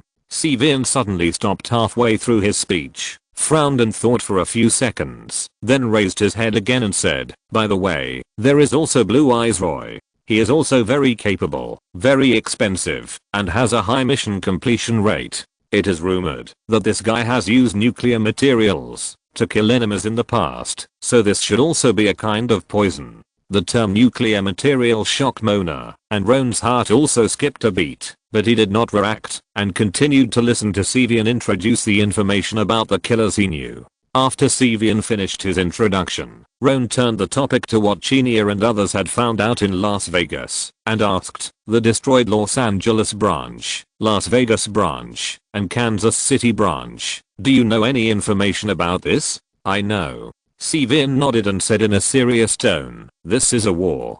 Chapter 685, Frontline Killer, Sniper Identity. Next stop. War? This word aroused Mona's doubts, and Roan was also interested. Tell me more. Sevian twisted his body a few times, changed to a more comfortable position, and explained. A month and a half ago, most of the first-class killers of Skullflower suddenly stopped accepting orders. It is rumored that the Blue Eyes Roy and Redback Spider Brenner and others I mentioned just now did something that violated the organization's rules. The organization's top leaders offered a high reward, and these first-class killers went to assassinate them. Mona's eyes flashed, and she asked, you mean, the customer service centers in Los Angeles, Las Vegas, and Kansas City were all destroyed by Blue Eyes Roy and Redback Spider Brenner and others? It's likely to be the case. Sevian nodded. Besides them, I can't think of anyone else who has such strength. Mona kept this news in mind silently, and then she was slightly stunned, and suddenly remembered the phone call Roan made before. The female customer service staff on the other end of the phone said that Roan was difficult to pick, and could not accept orders in a short time. The first-line killers of the Skullflower Killer organization had stopped accepting orders. Combining these two pieces of information, Mona's eyes flashed with surprise. In other words, in the eyes of the Skullflower Killer organization, Ellie Owen's ability is at the same level as the first-line killers in their organization? After thinking this through, Mona looked at Ellie Owen's back, swallowed her saliva, and her breathing gradually became heavier. Ellie Owen didn't see Mona's eyes behind him. He leaned his hand on his chin and pondered for a while, then slowly looked up at Sevian and asked, so, you are just a second-rate killer in the Skullflower? Sevian's face rose. Although this is the case, isn't this a bit too direct? Taking a deep breath, feeling the pain in his abdomen, Sevian suppressed the idea of refutation and nodded to acknowledge Ellie Owen's words. Ellie Owen then asked, the sniper who attacked us just now, do you suspect a killer? The sniper's marksmanship was very accurate, and Ellie Owen still has lingering fears when he thinks about it now. At that time, Ellie Owen was worried that Mona would be sniped by the other party, so he chose to drive away and did not go to chase and kill her, but he had already remembered this guy and had to find an opportunity to have a good chat with him. Hearing Ellie Owen mention the sniper, Sevian's eyes also flashed with anger, and he said, I suspect that the other party is one of the three James brothers. Ellie Owen narrowed his eyes slightly. Introduce him in detail. The three brothers are also first-class killers in Skullflower. Sevian explained. The three James brothers are triplets. They have been inseparable since childhood and act together on missions. The three brothers are all top snipers, and their close combat ability is also very strong. In addition, they do everything together, and often fight 3 against 1, so few people provoke them. The few sniper rifle bullets left at the scene were also the reason for Sevian's suspicion. The sniper rifles used by the three James brothers have never changed. From their debut to now, they have always been M40. Triplets. Hearing the identities of the three James brothers, Roan was a little surprised. Triplets are rare, and triplets who become killers together are even rarer. But this is the Federation after all, with talented people and heroes everywhere, and triplet killers are not particularly rare. Keeping this information in mind, Roan asked, do you have a way to contact King Baal, Undead Kyle, Blue Eyes Roy, and Redback Spider Brenner? Out of caution, Roan did not directly state the target he was looking for, but asked for the contact information of all the killers. You just said it, I'm just a second-rate killer. I came to Chicago to be a killer guard just to make some money that the first-rate killers look down upon. Sevian smiled bitterly and shook his head. How could I have the contact information of those people? Think about it carefully. Ellie Owen smiled, silently took out a pistol from his waist with his right hand, shook it in front of Sevian's eyes, and said kindly, people always subconsciously deny themselves and think they are not good enough. But if you don't push yourself, you don't know your potential and limits. Come on, work hard to explore your potential, believe in yourself, I think you can do it. X2 Mona's mouth twitched next to him, and Sevian's heart was chilled by Luoan's bowl of hot chicken soup. Sevian subconsciously wanted to curse, but when he saw Luoan's action, he silently suppressed the greeting. As time went by, beads of sweat gradually appeared on Sevian's forehead. Just as Roan moved his finger to the safety, Sevian's eyes suddenly lit up, and he said loudly, "I thought of it." Roan nodded with satisfaction and patted Sevian on the shoulder. "Look, believe in yourself, you have great potential."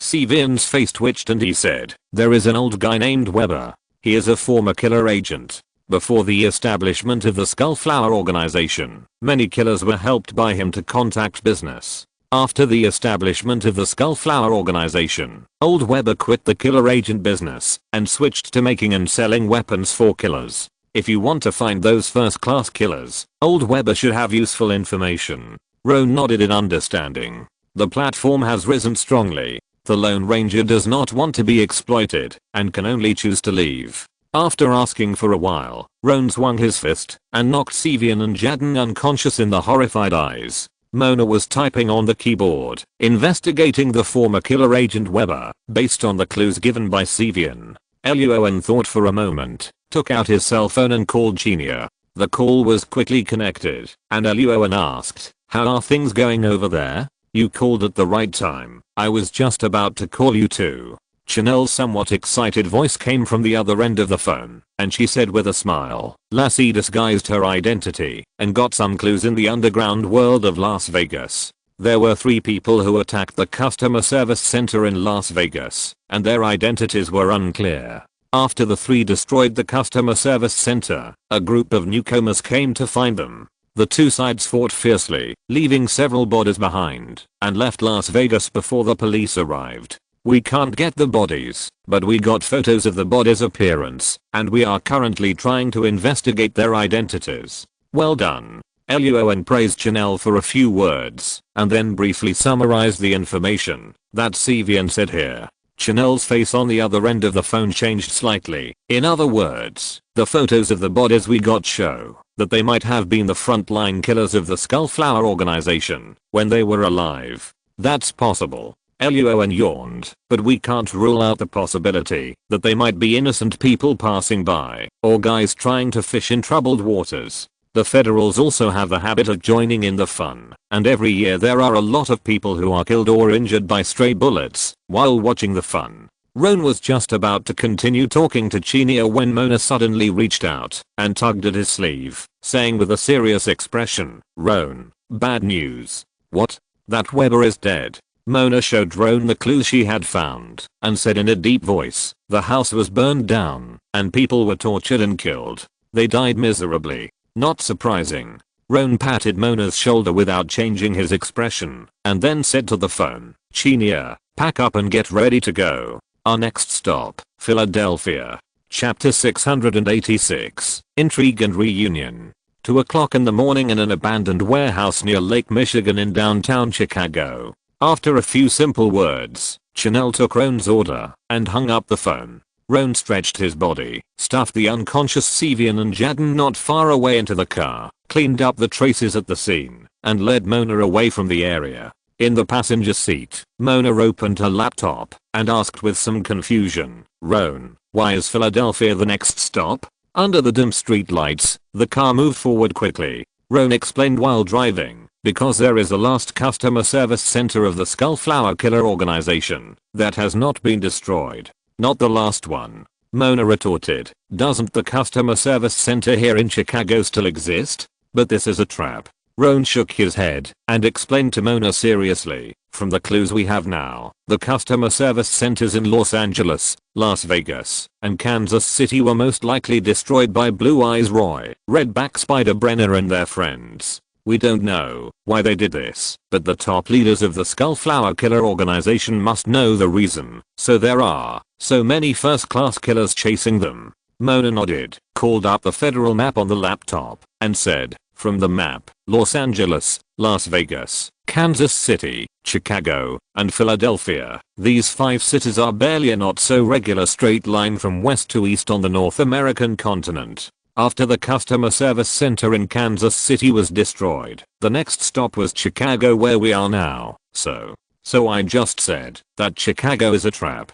Turning the steering wheel to drive the car into another street, Luon waved his hand to interrupt Mona and said, "We can all see that the next stop for Blue Eyes Roy and others is Chicago. The top leaders of the Skullflower Killer organization must also know that they will definitely ambush a large number of people here." When I went to the customer service center to scout the site before, the outer guards I met were just external appearances. Those guards were average in ability. I didn't find anything wrong with them at close range. They should just be tools used to paralyze Blue Eyes Roy and others. The sniper who attacked me from behind and other killers who did not show any traces are probably the real killers prepared for Blue Eyes Roy and others. Mona reacted to this and suddenly realized Blue Eyes Roy and others may have guessed this, so they chose to bypass Chicago and go straight to Philadelphia. Luon nodded and said, "In addition, I suspect that the order from Los Angeles to Las Vegas and then to Kansas City may have been deliberately made by Blue Eyes Roy and others. The purpose is to paralyze the top leaders of the Skullflower organization, making them mistakenly believe that their next target is Chicago, and to send more people to Chicago to ambush, leaving Philadelphia empty." Damn it. Mona closed her laptop and frowned, one layer after another. Why do these killers have so many thoughts? Isn't it better to keep it simple? People with simple minds can't do the killer business. Luon smiled. Intrigue and conspiracy are the norm in the lives of killers. Killers with low IQs and strong limbs have long been eaten by their peers. The car slowly stopped beside a dark abandoned dock. Luon took out his mobile phone, found a number and called it. "Good evening, sir." The call was quickly connected, and Roan smiled and said, "I have arrived at the designated location. Thank you for your hard work." Verine's voice rang on the phone, and she said kindly, "The support will be here in 5 minutes." Before launching the sneak attack and arrest tonight, Roan contacted Verines in advance and asked her to find someone to help deal with the killer she had interrogated. Okay. After a few simple exchanges, Roan hung up the phone. In less than 5 minutes, a black SUV arrived in the area. After confirming that the identities of both parties were correct, Roan handed Jadden and Sivian to the people sent by Verines, and then contacted Mona for a plane to prepare to go to Philadelphia. Philadelphia, located in the southeast of Pennsylvania, is one of the oldest and most historically significant cities in the Federation. It is also known as the City of Brotherly Love, and is only separated from New Jersey by a river. At 8:30 in the morning, Roan led Mona, Michelle and NSA agent Iris to Philadelphia. Luon did not feel the friendliness of the city of friendship. However, he saw many drug addicts on the road. They were dull-eyed, confused, half-dressed, sleeping on the streets, and living with garbage and fesses. He understood why Philadelphia was also known as the City of Zombies. At 10:30 a.m., Winslow, Lassie, and Chanel also arrived in Philadelphia from Las Vegas, and the special investigation team reunited. At noon, on both sides of a conference table in a hotel suite, the special investigation team ate lunch while integrating the information at hand. "Everyone, I have a question I don't understand." Lassie swallowed the food in her mouth, raised her hand to attract everyone's attention, and said with a puzzled look, "The 3 destroyed customer service centers are just the peripheral parts of the Skullflower organization. It doesn't matter if they are destroyed. It doesn't take much effort to rebuild one. The really important part of the Skullflower organization is actually those killers, right? So, do you think Blue Eyes Roy and others should take action against those killers?" Winslow took a sip of ice water and shook his head repeatedly. The information found by team leader Luon shows that there is a gap in strength between most of the first-line killers in the Skullflower, but the gap is not huge. If Blue Eyes Roy and his men really point their spearheads at a group of fellow killers, then they are absolutely crazy. The current situation of Blue Eyes Roy and his men is not much different from crazy. Chenia wiped the corner of her mouth and said, "It is also a group of first-line killers who are chasing them." Michelle at the other end of the table finished her lunch and said, "What Lassie means is that we haven't figured out yet why Blue Eyes Roy and others came from Los Angeles to Philadelphia, and why they did it. As for the second-line killer Sivian, he only knew that this was a war, but he didn't know the story behind the war. Maybe it's revenge, or revenge. Mona's eyes lit up beside Michelle, and she guessed. It's like a senior member of the Skullflower accidentally killed a relative of the Blue Eyes Roy group. You can be bolder in your guesses. After Mona finished speaking, Eliowen, who had been busy eating and didn't speak, raised his head and said with a smile, for example, someone killed the dog of someone in the Blue Eyes Roy group, or robbed his express delivery. And the faces of the people at the conference table were speechless. Lassie complained, for the sake of dogs or express delivery, you brought people to destroy the customer service centers of 3 killer organizations. Eliowen's joke is too cold. Eliowen smiled, swallowed the food, sorted out the garbage, stood up and said, why did Blue Eyes Roy and others do this? Once we catch them, we will know the reason. I have contacted the relevant departments and support will arrive soon. The next action plan is very simple. The mantis stalks the cicada, and the oriole is waiting behind. We must be the oriole. Understood. And the people on both sides of the conference table nodded in unison. It was not difficult to understand what Eliowen meant. Blue Eyes Roy and others wanted to attack the Skullflower Customer Service Center branch in Philadelphia. A group of killers were chasing Blue Eyes Roy and others, and the special investigation team wanted to catch all these people in one fell swoop. Mona, Michelle, and Iris were left behind to handle monitoring, phone calls, signals and other aspects. Lassie, Winslow, Chenier and Eliowen each led a team after the SWAT support arrived and parked on the street far away from the Skullflower Philadelphia branch customer service center and waited. The next day, at 2 o'clock in the morning, Mona's voice suddenly rang out in the communicator. Everyone, the target person has been found. Chapter 687, Operation Encirclement, Breakout. In a certain area in southern Philadelphia, the street lights are dim. On the 4 streets that are far apart from each other and surround the Skullflower Customer Service Center in the middle, looking down from the sky, 8 SWAT vehicles with no signs on the surface are parked on the side of the road, 2 by 2, hidden in the darkness where the lights cannot reach. Mona's voice suddenly rang out in the communicator, which cheered up everyone who had been waiting for a long time. Roan pressed the communicator and asked in a serious voice, where is the target person? Near Highway 332, heading towards the northwest side of that area. The sound of keyboard typing echoed in the communicator, and Mona quickly replied, it's close to Winslow. Roan immediately changed the channel. Winslow, get ready. Okay. Winslow agreed loudly, and Roan immediately added, the rest of you, start moving towards Winslow. Be careful. Understood.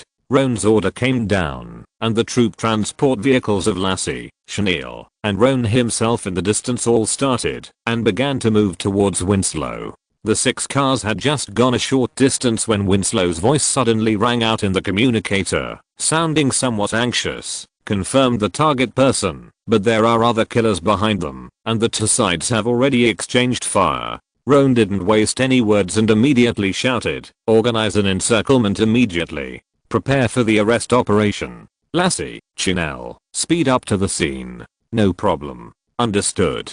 Winslow immediately led the SWAT team to quietly carry out the operation after receiving the order, and Lassie and Chenille also began to speed up. Bang. Puff. Roan led the team closer and closer to the target area, and several mild but obvious gunshots entered their ears. The fight between the killers was not as fierce as a gang fight. In fact, there was little movement. Judging from the gunshots alone, it was more like the violent robbery that happened every night on the streets of Philadelphia.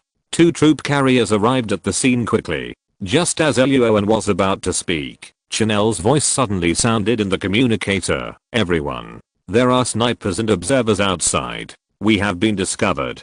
The car stopped, and the SWAT team members quickly got out of the car. Eliowen followed closely and pressed the communicator and ordered seriously, immediately launch the arrest operation. Arrest the observers and snipers. Understood.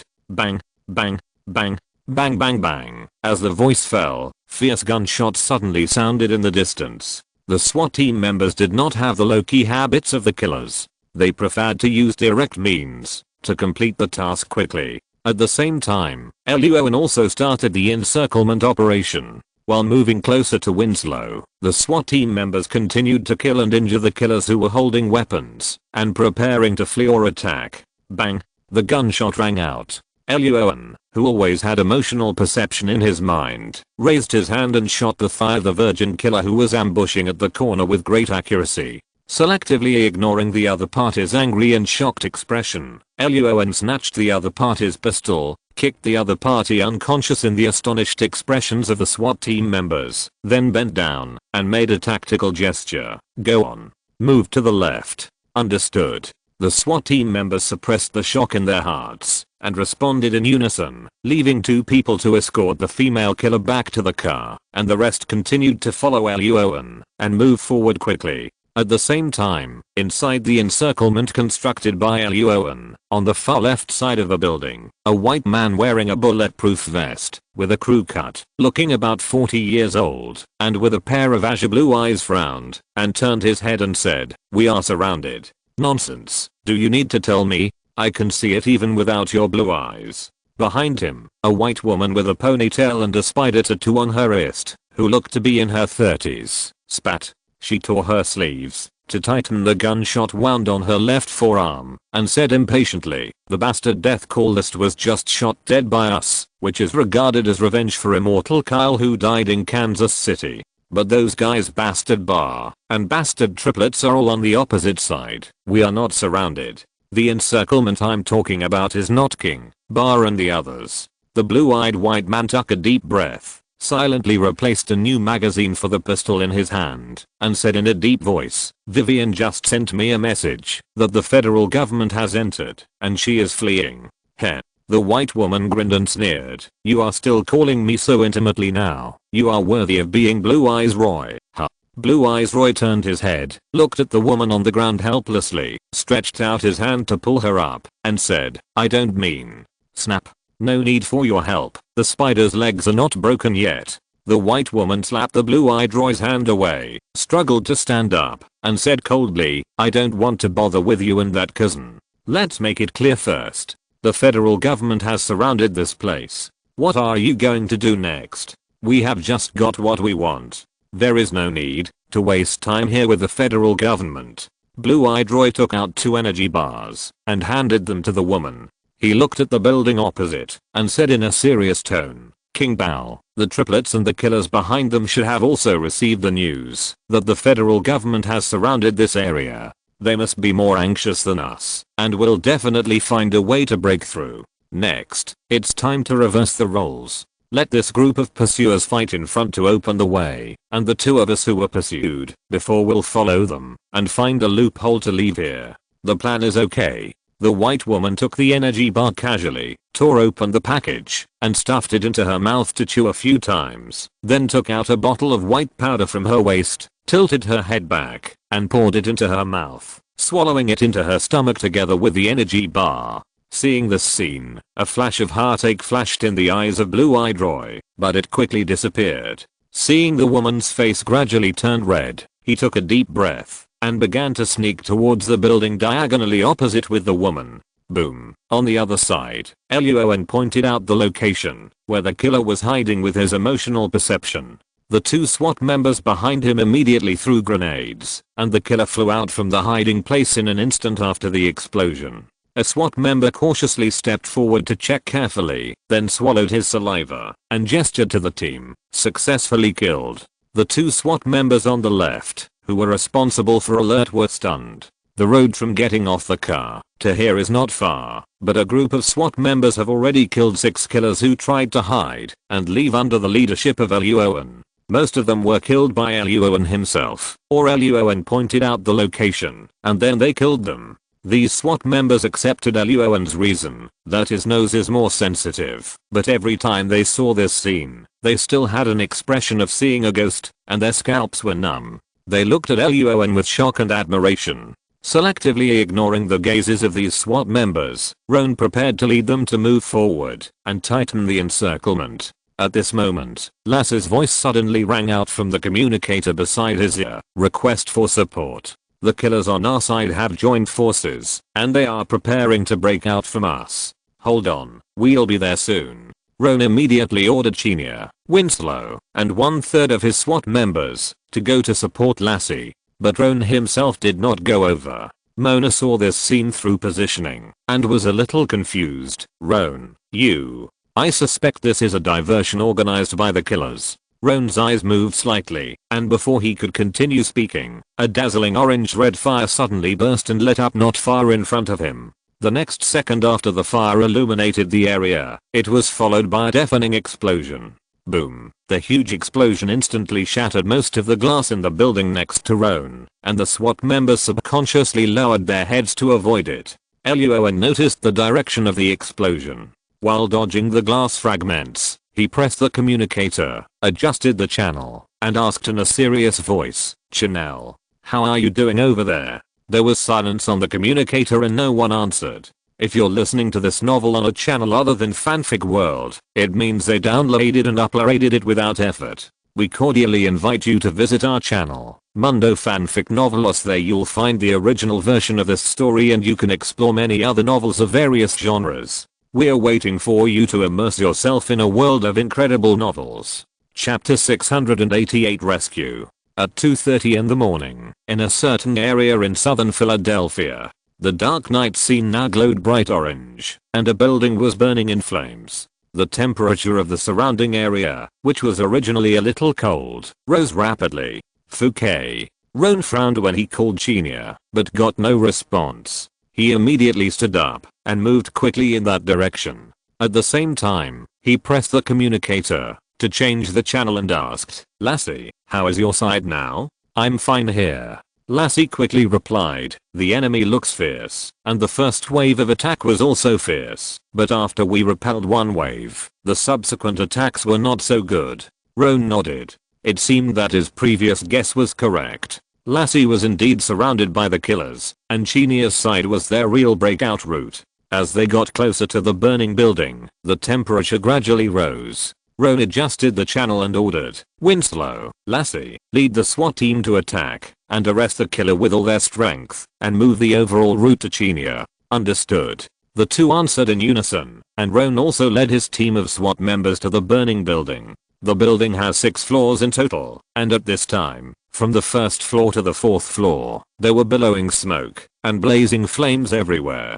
Several injured SWAT members were lying on the ground outside the building, but Chinia was not there. Roan quickly led people to help treat them and asked, "What happened?" A SWAT member with a face full of dust and less serious injuries coughed a few times and replied, "The group of killers ignited the natural gas in the building."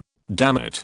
Son of." The SWAT members led by Roan changed their faces and cursed at the same time. Roan didn't say much, stood up and took a deep breath, and rushed to the entrance of the building in the astonished eyes of the SWAT members. "Captain Luoan, wait a minute. Captain Luoan, I'm going to." Several SWAT members shouted in shock, and 2 SWAT members quickly followed and rushed into the fire scene. With the emotional perception in his mind, Luoan clearly located the 3 SWAT members and Chinia who were still conscious inside the building. He pointed out the location of the injured SWAT members to the 2 SWAT members who were saving people with wet clothes fragments covering their mouths and noses, and Luoan took out Quick Potion, Antidote Potion, and Aqualung Potion, and drank them. At this time, the fire scene was full of harmful substances such as carbon monoxide, cyanide, and nitrogen oxides. Aqualung Potion can make people not breathe for a period of time, and Antidote Potion is just in case. The room next to the staircase on the 2nd floor was filled with smoke and dust. Chinia and a SWAT member covered their mouths and noses with wet clothes fragments. The 2 wanted to escape, but they were injured in the legs by the explosion just now, and could not move at all. As the flames rose, the carbon monoxide in the room increased, and Chinia became more and more dizzy and nauseous. She knew that this was a sign of carbon monoxide poisoning. She felt cold in her heart, as if she had fallen into an ice cellar.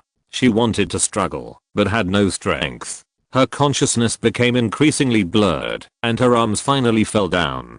The rags covering her mouth and nose also slowly fell down, and landed beside the SWAT team member who had fainted earlier than her. Bang! He kicked open the collapsed door, and jumped over the flames into the room. He picked up Chinia, and then picked up the SWAT team member next to him, and quickly turned around to retreat out of the room. Boom! Just as Luoan ran out of the room, a loud noise sounded behind him. The ruins above the door collapsed, completely blocking the room, and the dust stirred up suddenly covered Ellie Owen's face. Cough cough cough. Ellie Owen, who was caught off guard and ate a large mouthful of dust, suddenly started coughing wildly. He suppressed his discomfort and continued to lead people to rush out of the building. Outside the building, everyone was receiving emergency treatment, including the 2 SWAT team members who had just rushed out of the fire and the teammates they rescued. While rescuing people, everyone's face was full of tension, staring closely at the door of the building, with a lot of sweat on their foreheads, and their breathing subconsciously slowed down a lot.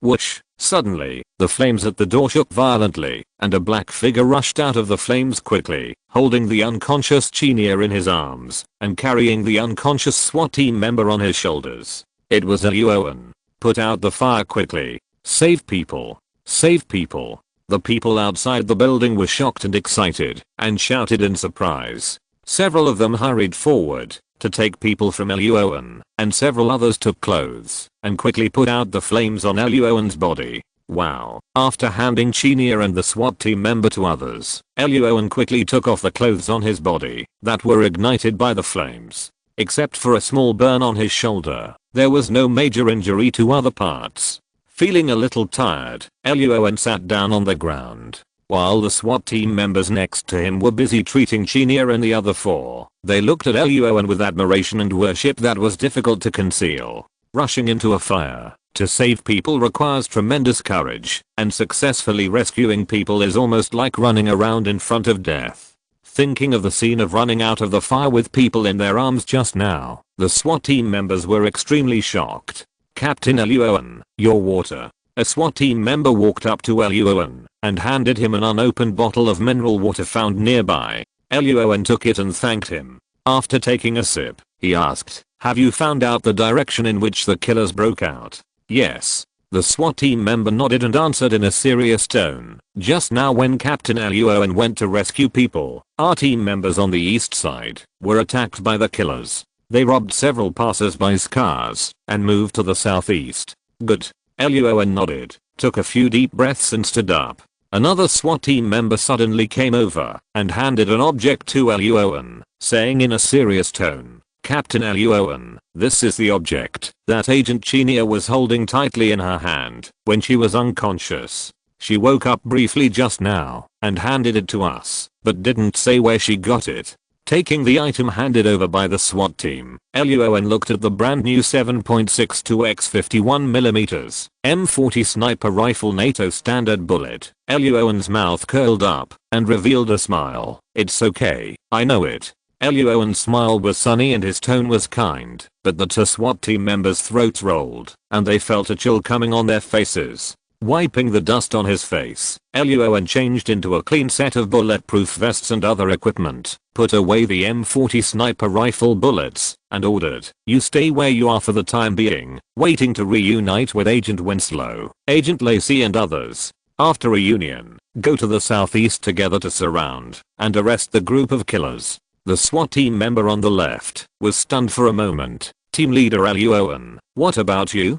Click. He loaded the pistol bullet, and Ellie Owen's mouth opened. "I will chase and intercept those killers to buy time for you. At present, the group of killers have fled a long distance, leading the SWAT team members to chase too slowly, and the 2 sides will only get farther and farther away. Moreover, the SWAT team members are more adept at using direct violence to deal with criminals such as gangs, drug dealers, and serial killers. Killers are smart and have a variety of attack methods. Most of them are lone rangers, and their means of escape are also varied.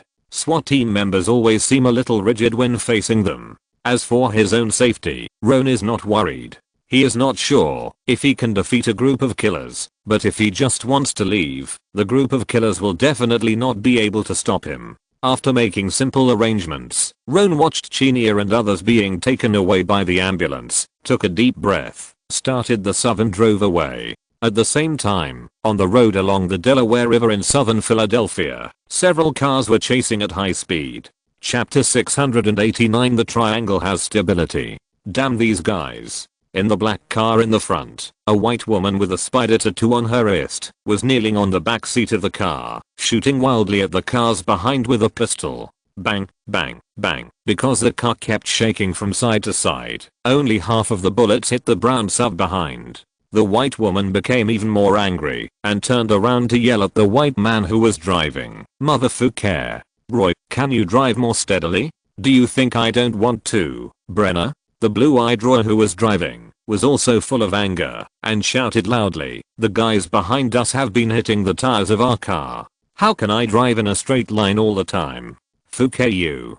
Brenna cursed a few times, but also knew that Roy was telling the truth. Then she lowered her head after firing a few shots, hid in the backseat of the car to change magazines, and asked, those damn bastards either died in the fire just now or died at the hands of the federal government. Now the only ones chasing us are Bastard Bar and Bastard Triplets. Can we find a way to kill them? It's too frustrating to be chased like this. It's better to be frustrating than to die. Roy turned the steering wheel and turned the intersection, shouting loudly, there are 4 people on the other side, and they are all the most powerful guys. There are only 2 of us. Your arm is injured, and my thigh is injured. Our chances of winning in a head-on confrontation are too low. It's not a good idea to keep being chased like this. It's okay, I have a plan. Wait.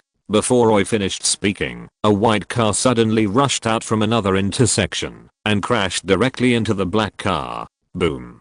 Bang bang bang bang. The 2 cars collided, and suddenly there was a loud noise. Under the action of inertia, the black car instantly overturned uncontrollably to the ground and rolled forward for several circles in a row, with car parts scattered all over the ground. Squeak. The front of the white car had a deep dent, and the SUV and red car behind it braked urgently and stopped on the side of the road. A white man got out of the white car, and 2 white men also got out of the red car. The 3 looked very similar and had no hair. The white man who got out of the SUV looked about 40 years old, with short blonde hair, a high nose bridge, and a cold face. He looked at Roy and Brenna who were struggling to climb out of the car not far away, and turned his head to look at the white man next to the white car. Your driving skills are very good, and your sneak attack is also good. Thank you. The triplets walked together, and the eldest in the middle smiled and said, this game is over. We are the winners. Bal, you should quit. Really? King Bal narrowed his eyes and took out a small Arabic scimitar from his back. The triplets separated automatically without saying a word. The 3rd brother walked to the overturned car, ready to tie up Blue Eyes Roy and Redback Spider Brenna, while the eldest and the 2nd brother took out 2 triangular spikes and walked towards King Bal together. But, just as the 2 sides were about to fight, an extremely bright light and the roar of a car suddenly came from a distance. Several people turned their heads subconsciously and saw a black SUV driving towards them at lightning speed, and there was no sign of slowing down. Fouquet. Several people's faces changed, and they quickly dodged. The eldest of the triplets even shouted to the 3rd, get out of the way. Son of. The 3rd child also changed his face and dodged quickly, but the black SUV seemed to be aiming at him, and it hit him directly even when turning. Bang. With a loud bang, the black SUV hit the white car hard. The 3rd child was caught in the middle. Before he could react, he spurted out a mouthful of blood, and his head tilted, and he lost consciousness instantly. Bob, X to the eldest and 2nd twins' faces changed drastically. Although they were angry, they controlled themselves and did not move forward. They carefully observed the situation of the SUV. King Bal next to them frowned slightly and silently raised his vigilance. Bang. The next second, there was a muffled sound, and the door of the driver's seat of the SUV was kicked away, smashing a cloud of dust in the distance, and a man wearing a black hood walked out slowly from it. Looking at the assassins in front of him, Luoan grinned, revealing his slightly white teeth under the light. Good evening, everyone. I'm glad to see you. Let me introduce myself. You can call me April Fool's Day. King Bar frowned, and the eldest and 2nd oldest of the triplets were a little confused, as they had never heard of this name. However, the name was just an unimportant code name, and King Bar asked in a serious tone, are you also targeting Blue Eyes and Spider? Luoan did not answer, and the 2nd oldest of the triplets suddenly frowned and whispered, brother, he seems to be the guy that Bob mentioned before, the one who was not hit with a sniper rifle. The eldest's face changed, and he became more alert and cautious again. He looked at the second oldest, and the two nodded slightly, and suddenly took out their pistols, and pulled the trigger at King Ba and Luoan respectively. The two had prepared to fight King Ba with cold weapons before, which was a respect for tradition. Now that Luoan, a strange troublemaker, has appeared, it is the kingly way to violently kill the enemy and avenge Bob. Bang, bang, bang. The two brothers were in sync and their actions were almost simultaneous, but King Bal and Roan were both wary of the brothers. They all rolled over to avoid the two brothers' shots a second before they opened fire, and also took out their pistols to fight back. Bang, bang, bang. Both sides reacted very quickly, and several bullets were all fired. Roan was about to continue shooting, but suddenly a chill came over his heart, and he subconsciously lowered his head to avoid it. Bang, bang. Two bullets hit Roan's previous position. This time, it was not the triplets who shot him, but King Bal. He also wanted to get rid of Roan, a stranger, first. Roan raised his gun, and fought back without hesitation. The scene was suddenly filled with gunfire, and the camp was in chaos. The triplets attacked Roan and King Bal. King Bal hit the triplets and Roan also attacked the two enemies. The triangle was stable, and there was a brief stalemate for a few seconds. Compared with the shooting skills of King Bal and the triplets, Roan's shooting skills were more accurate, and the direction of the bullets fired from the muzzle was also more tricky, causing the triplets to dodge repeatedly, their eyebrows jumping, and they were confused. Damn, who is this guy? Why have we never heard of someone with this kind of shooting skills? King Bal also felt a little incredible. He had been in the killer business for nearly 20 years. He had seen all the first line killers, not to say that he had seen all of them, but at least he had information and understanding of them. But King Bal thought about the hooded man in front of him, who had tricky shooting skills and quick reactions, but he couldn't find a suitable candidate. The first corner of the triangle that couldn't hold on was King Bal. He didn't have many weapons to begin with. He consumed some when chasing Blue Eyes Roy and others, and consumed some more when breaking out of Roan's encirclement. Now he used up all his bullets in a short time. King Bal threw away his pistol when he ran out of bullets, and then picked up a small Arabic scimitar and rushed towards Roan's position. The triplets followed immediately, but when they jumped and rolled to the bunker where Roan was, they were all stunned because there was no one there. The three looked at each other, and King Bal fought again with 1 against 2. At the same time, on the other side, next to the overturned car, Blue-Eyed Roy, who was covered in blood and struggling to get up, was about to leave quietly with the redback spider Brenner. His body stiffened, and Roan in front of him laughed. "Good evening, Mr. Roy, where are you going?" Chapter 690, 2 Peaches Kill 3 Warriors. It was 3:30 in the morning, on a highway near the Delaware River in southern Philadelphia. On the right side of the road, and Suv hit the side of a white sedan in the middle, forming a T-shape, with a hairless, blood-vomiting, and unconscious white man in the middle. Behind the T, 2 white men who also had no hair were fighting with a white man with short blonde hair. 2 three-edged daggers fought against a small Arabic scimitar, and the cold light flashed in the wind, and every move was deadly. On the left side of the road, a car rolled on the ground, with 4 wheels facing the sky, and car parts and broken glass were everywhere around it. Redback Spider Brenner was busy shooting just now, and did not wear a seatbelt. She was seriously injured when the car rolled over, and her body was covered in blood. At this time, she was in a deep coma. Blue Eyes Roy was in a slightly better situation, but he also had a lot of wounds on his body. The blood on the top of his head flowed down his cheeks, and he looked like a perverted killer in the movie. At this time, the perverted killer felt cold in his heart and his muscles were tense, because there was a stranger wearing a black hood standing in front of him. Blue-Eyed Roy just saw this strange hooded man and his brief exchange of fire with King Bal and the triplets. It is no exaggeration to say that the strength of this black hooded man is absolutely equivalent to the first-class killer in the Skullflower Killer organization. The strength of the hooded man is equal to that of a first-line killer. He can usually fight against the first-line killers on equal terms. Now that he is injured, he has to take the redback Spider Brenner with him. Blue-Eyed Roy took a few deep breaths. His eyes gradually firmed up. He slowly put the redback Spider Brenner down, took out a dagger from his waist, and said in a serious tone, "Get out of the way. Why do you make me feel like a villain when you say that?" Roan, wearing a black hood, grinned and also took out a dagger from his back. With a cold light flashing, he replied in a cold voice, "I'll give you one last chance, put down your weapon." The two of them looked at each other and saw the strong killing intent in each other's eyes. Roy knew that the longer the time was, the weaker he would be, so he suddenly roared and grabbed the dagger and rushed towards Roan. Ding! Leon stepped forward and raised his hand, and the two daggers collided instantly. After a stalemate, Roy raised his foot and kicked, aiming directly at Leon's lower body. Roy is a killer. As long as he can successfully kill the target, he doesn't care what means he uses. He will use any method that is quick, effective and direct, such as eye poking, crotch kicking, throat locking.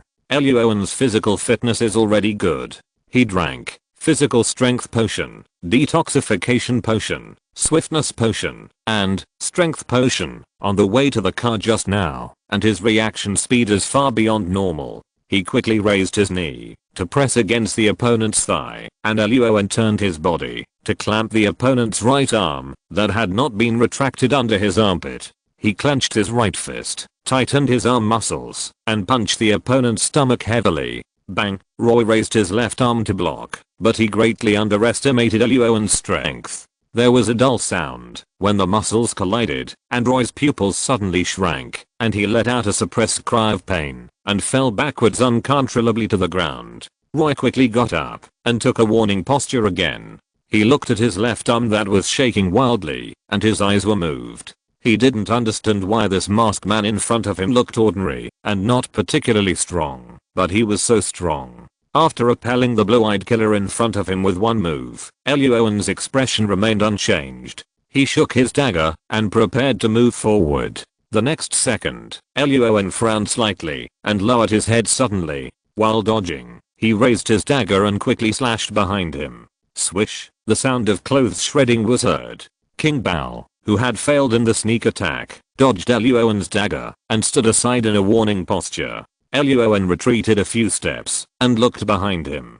He saw King Bao standing on the left. His clothes were damaged a lot. There were many wounds on his arms and shoulders. They were not deep, but were bleeding slowly. On the right, stood the remaining eldest and second eldest of the triplets. Their situation was worse. The eldest brother's face was pale, with 2 wounds on his right arm and chest.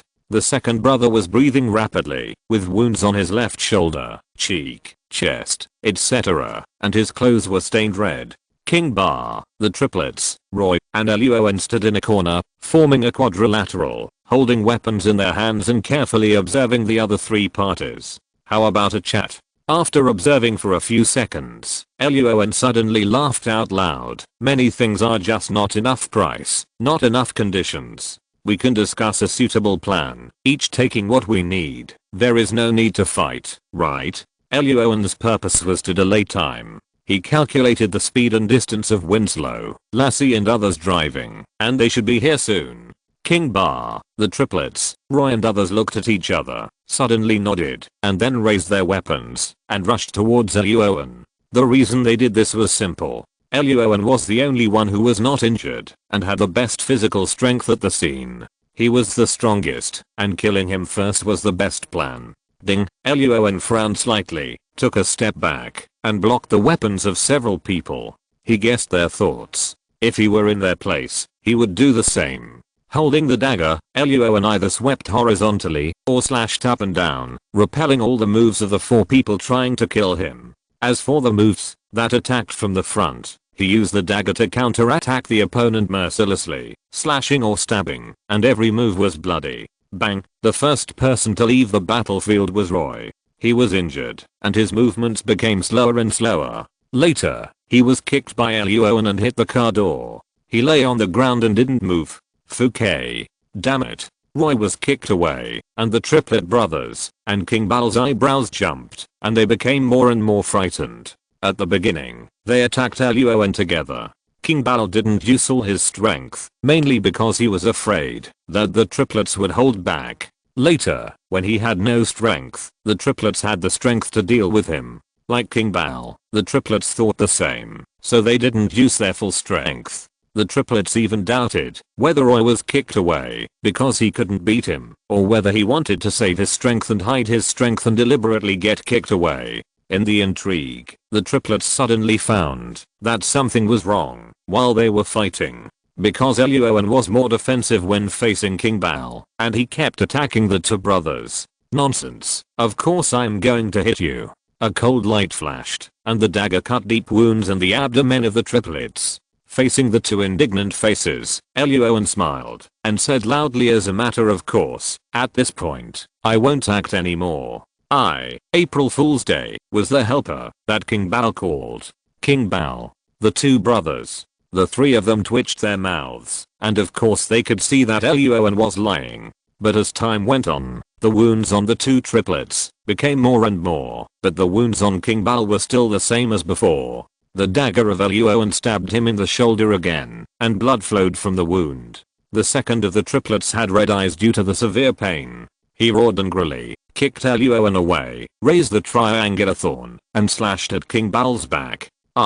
King Bal couldn't dodge in time and screamed immediately. A long wound was cut on his back by the triangular thorn. King Bal hurriedly stepped back, his face flushed and full of anger. Motherfucker. You. Fucker you. Son of eat. Asterisk asterisk %. Before King Bal finished speaking, the second brother cursed loudly, grabbed the triangular thorn, and rushed towards King Bal frantically. Next to him, Eluowen slowly stood up from the ground and smiled. 2 peaches kill 3 warriors. It is a problem of scarcity rather than equality. The ancients were right. Chapter 691 Adrenaline. Arrest. Dust rose everywhere, and the camps changed again. King Bal and the second brother of the 3 brothers began to fight, and the eldest brother still faced Eluowen. The method used by Eluowen was an open conspiracy. Although the triplets knew that Eluowen was a helper of King Bal, it was a lie, but they had to jump into this trap. Because Eluowen had been attacking the 2 brothers, the brothers had more and more wounds on their bodies, and their strength was getting weaker and weaker. If they didn't want to be solved by King Bal, the winner who might survive to the end, they had to weaken King Bal and attack him with all their strength. Your trick is powerful enough. Looking at King Bal and the second brother who were fighting frantically, the eldest brother of the 3 brothers took a deep breath. His eyes were full of anger, and he said in a deep voice, April Fool's Day, right? I will chop off your head later, and turn you into Halloween Eve. Halloween Eve is the ghost festival in Western culture. You can give it a try. Eluowen grinned, slightly bent his body into a fighting posture, and said with a smile, now let's fight one-on-one, and see if you can succeed. The triplet boss snorted coldly, stomped his right foot on the ground, and rushed to Eluowen like a cheetah, with the 3-edged thorn heading straight for Eluowen's throat.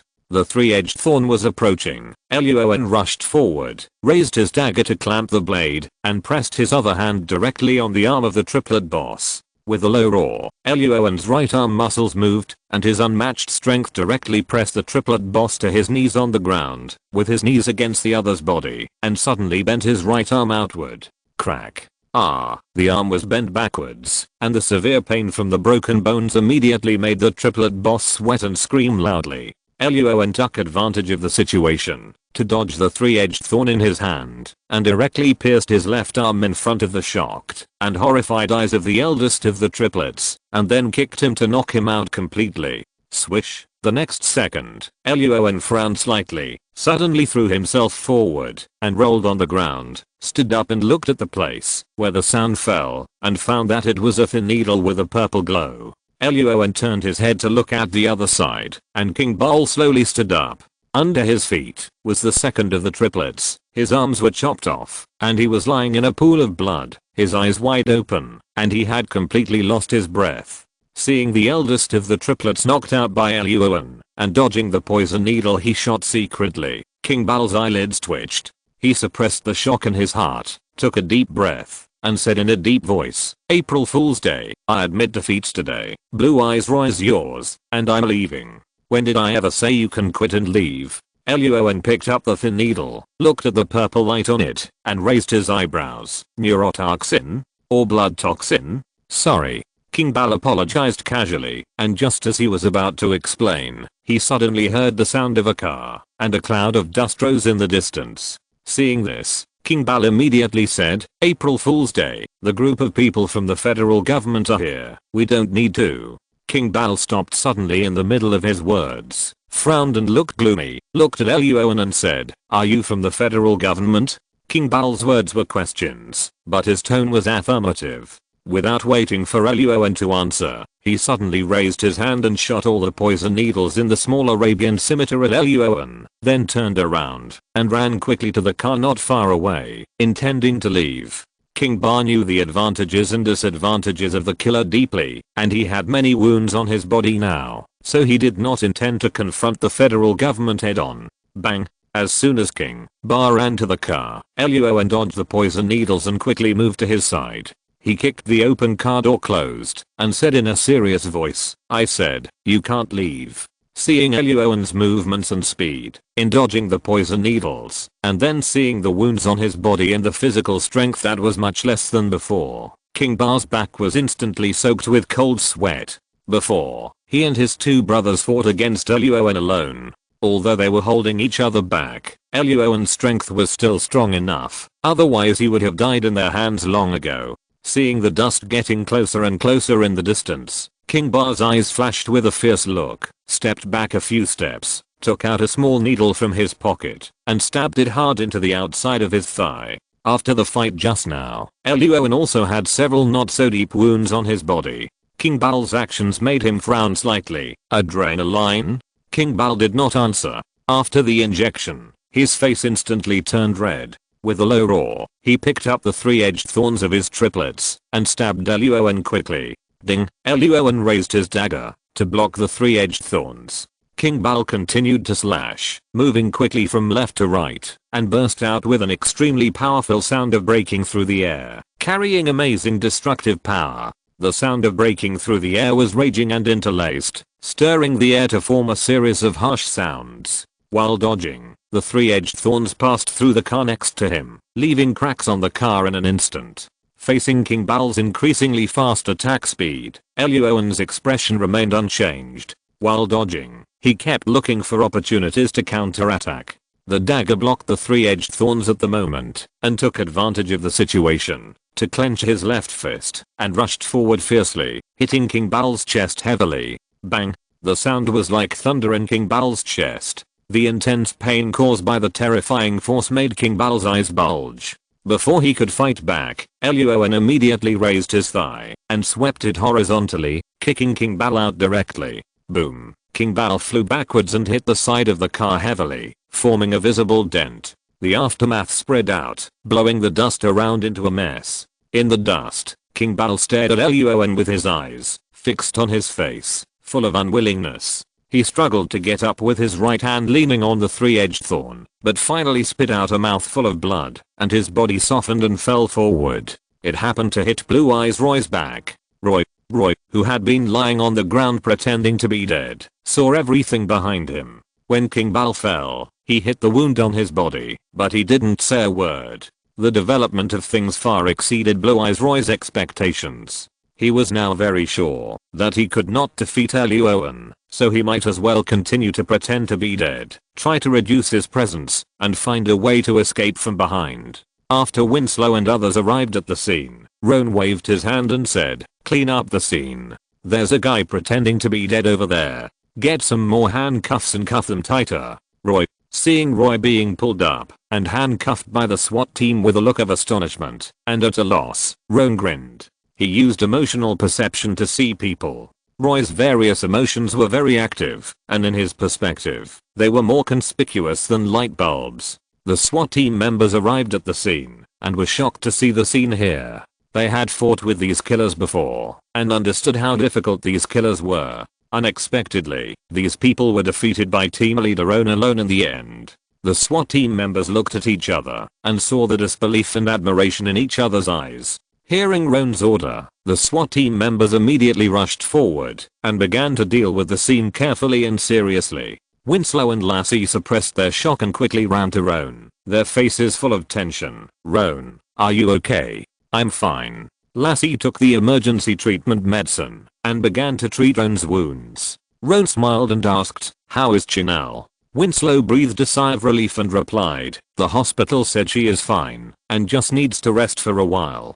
Roan nodded, and Lassie added, in addition, we arrested a killer named Vivian before, and she revealed a lot of information. For example, the murderer who killed the former director of the NSA that we investigated. Chapter 692, Interrogation. Conservatives think radicals are too conservative. One day later, Sunday, 10 a.m., Washington, D.C., underground prison in the FBI headquarters building. This prison is a temporary detention prison for the FBI. Ordinary criminals will not be sent here. Those who are detained here are very dangerous. The elevator door opened, and Roan, holding a Mexican chicken roll in his hand, walked out of the elevator, nodded to the agent guarding the elevator, and then led Mona, Lassie and Michelle into the prison. 10 minutes later, the killer Roy, who was bandaged on his head, chest, back, etc., was taken into the interrogation room. This is a very special interrogation room, divided into 2 rooms. There is only a locked metal chair welded to the ground in the left room for the prisoner to sit and lock the prisoner.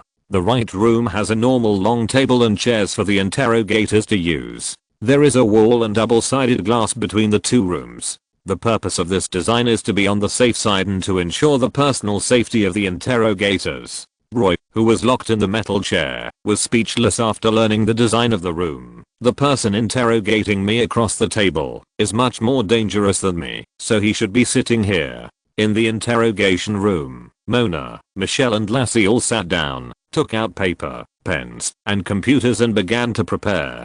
Dangerous man Roan sat down on the interrogation table, swallowed the food in his mouth, smiled at Roy opposite him through the glass window, and said, "Good morning, Mr. Roy. How are you? Does your wound still hurt?" Looking at the Mexican chicken roll in Roan's hand, Roy swallowed his saliva, did not answer Roan's question, but asked, "How are Vivian and Brenna?" "They are fine. There is nothing wrong with their health." Roan smiled, finished the food in a few bites, and said without further ado, "Roy, according to Vivian's account, the former NSA director Eric Baldwin was poisoned to death, and you were the one who poisoned him, right?" "Yes." Hearing that the 2 female killers were fine, blue-eyed Roy breathed a sigh of relief, and directly admitted the matter. "I did it." Mona and Michelle's eyes lit up, and Lassie then asked, "How did you do it specifically?" "I hid the radioactive material in the old man's black tea." Roy said that the former NSA director has always had the habit of drinking 2 cups of black tea after meals.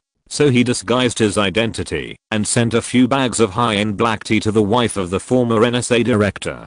The black tea actually contained a small amount of radioactive substances, and drinking it would kill her. Mona, Michelle and Lassie frowned slightly after hearing these words. Roy's method was direct and rough, even a little too simple, which was far different from the high-tech and psychological games they had thought of before. Luan was calm. Most of the methods used by killers with high success rates are simple and return to the basics, because the more plans you have, the easier it is to encounter accidents and eventually make mistakes and fail. Changing the subject away from this matter, Roan asked, "Who is the employer who asked you to kill the former NSA director?" "I don't know." Roy spread his hands. "One of the rules of the Skullflower Killer organization, the employer's information is top secret. The killer is only responsible for executing the task and taking the commission, and does not ask the reason behind it." Mona noticed the problem in Roy's words, and asked in a focused voice, "You mean, the Skullflower Killer organization has the ability to know the employer's information?"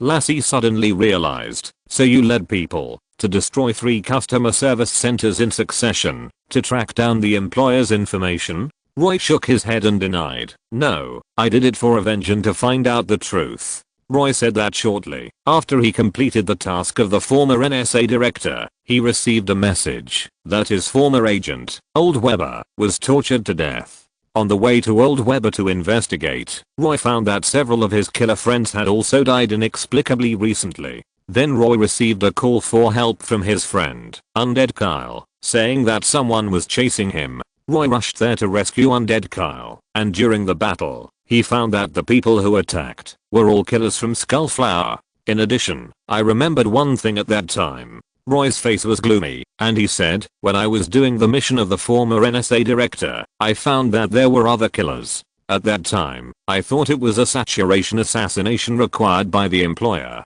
Later, when I exchanged information with Undead Kyle, I learned that there were other killers when he was performing a certain mission some time ago. The purpose of those extra killers is not to kill the target person at all, but to find evidence when Undead Kyle killed the target person, such as photos, fingerprints and other information. Michelle frowned. In other words, the real situation of those killing missions is actually to find a way to kill you killers? Lassie was puzzled, and Mona thought for a few seconds and suddenly raised her head, looking at Roan with surprise. She remembered that Roan had mentioned, when he checked the surveillance before, that the real target of those killers might not be the former director of NSA. At that time, she and the NSA agent thought that Roan was talking about the wife of the former NSA director, but Roan was actually talking about these killers. Roan patted Mona on the shoulder and asked, "Roy, you took people to destroy those 3 customer service centers. Did you find out the truth?" Roy sighed. "No, just the last few steps. In the process of destroying those customer service centers, Blue Eyes Roy and others killed many killers and avenged Old Weber, his friends, Undead Kyle, Redback Spider Brenner, Purple Rose Vivian and others, as well as their friends. But revenge is only one of Roy and others' goals. They also have to find out the truth behind their attacks. For this reason, Roy and others, as Roan had speculated before, started from Los Angeles, went to Las Vegas, and then to Kansas City, creating the illusion that their next target was Chicago, leaving the actual target Philadelphia deaf and empty. But unexpectedly, in Philadelphia, they not only met King Baal, the triplets and others, but also met the special investigation team led by Roan, as well as the SWTA team members. In the end, the goal failed, and the people were arrested. Roy raised his head with a complicated expression. Luon chose to ignore the other's eyes, and continued to ask, "What information did you find here in Philadelphia?" "A very simple piece of information." Roy's face was gloomy, and he said, "The mastermind behind the NEAT incident is a senior member of the Skullflower Killer organization." After asking for a while, Roy was taken away from the interrogation room. While waiting for the next prisoner, Mona and the others started a discussion. So, the murder of the former NSA director and the murders of Roy and other killers by other killers are actually the same thing. Lassie scribbled a few times in the notebook, where she had recorded the information just now, and frowned. The difference is that the former NSA director was the bait, to be killed set by the mastermind, and Roy and other killers were the targets, to be killed by the mastermind. From the information we have now, it is indeed the case. Michelle nodded, and then her face was full of confusion. But why would the mastermind do this? Mona was also very puzzled, and looked up at Roan. Roan picked up the coffee, and took a sip calmly. "No hurry, there are several more killers, just interrogate them slowly." Soon, King Baal was brought into the interrogation room second. Hearing Roan's question, he sneered. "It's very simple. Among the senior executives of Skullflower, conservatives think that radicals are too conservative, and radicals think that conservatives are too radical." Mona, Lassie and Michelle looked confused. They seemed to understand this sentence, but they didn't seem to understand it. Chapter 693, Proposal of the Radicals. Sunday, 10:30 a.m., Washington, D.C., underground prison of the FBI headquarters building. Conservatives think radicals are too conservative. Radicals think conservatives are too radical. At the interrogation table, Mona wrote this sentence on a notebook, her face a little confused, turned to look at Michelle and Lassie. Their eyes were also full of confusion. Roan next to him was also confused at first, but soon he had guesses and ideas in his mind, reached out and knocked on the glass window, and said, "Explain it carefully." "What is there to explain? It means literally." King Baal's hands were locked firmly on the metal chair, crossed his legs, and looked at Roan deeply, his eyes full of complexity. After being pushed out of the hospital, and learning that Roan's true identity was the leader of an FBI investigation team, King Baal just wanted to curse. The person he cursed was not Roan, but the information collection department of the Skullflower Killer organization. After the bank robbery in Los Angeles, the name Roan Greenwood attracted the attention of Skullflower. After collecting some information, Roan was given a level of level 2+. As Roan continued to solve cases and get promoted, Skullflower's position for Roan was constantly upgraded, but in the end it was only promoted to the lower level of the first level. Because many of the cases handled by Roan were relatively confidential, Skullflower did not spend too much energy on Roan. During the battle, King Bal guessed that the man with the black hood might be a member of the federal government and guessed one of the possibilities of Roan Greenwood's identity. But he was a lower level guy at the first level, and he had just used a trick to force the triplets to attack him. King Bal felt that as the highest level killer, he could probably complete the counterattack in a short time with adrenaline. Then King Bal picked up the triangular thorn and started charging, and then he was beaten by Roan and vomited blood and fainted. Luoan had no interest in King Bal's complicated feelings. He knocked on the glass window and said in a firm voice, explained the difference between conservatives and radicals and their respective ideas. King Bal was silent for a moment and introduced, I don't know much about the top management of Skullflower. Most of what I heard from friends. The radicals mean to expand the scale of Skullflower, increase the number of customer service centers, and establish branch bases in the Federation, other countries, and even all over the world, to provide services to killers and customers. Wow. Lassie raised her eyebrows. It's indeed a bit radical. Michelle next to him frowned, thinking that if there were Skullflower killer organizations in the Americas, Europe, Africa, and even parts of Asia in the future, he would suddenly feel a chill in his heart. Mona raised her head and asked, what about the conservatives? King Bal leaned back and changed to a more comfortable position and said, the conservatives think that this plan will take a long time, require a large amount of funds, and it is more troublesome to connect with local criminal organizations around the world, so they oppose the proposal. Luoan asked, what about the conservatives' plan? Mona, Lassie and Michelle looked at King Bal at the same time. According to normal logic, the conservatives oppose the radicals' proposal and would naturally propose their own plan. Sorry, I don't know. In the inquiring eyes of several people, King Bal spread his hands and replied, I don't know the specific content. My friend didn't tell me, and I didn't ask. Mona and Lassie looked at each other and saw the dissatisfaction in each other's eyes. Sensing that the other party was not lying, Luoan changed the subject and asked, Blue-Eyed Roy and his team's goal is revenge and to find out the truth, while you and the triplets have been hunting them down. Which side do you belong to?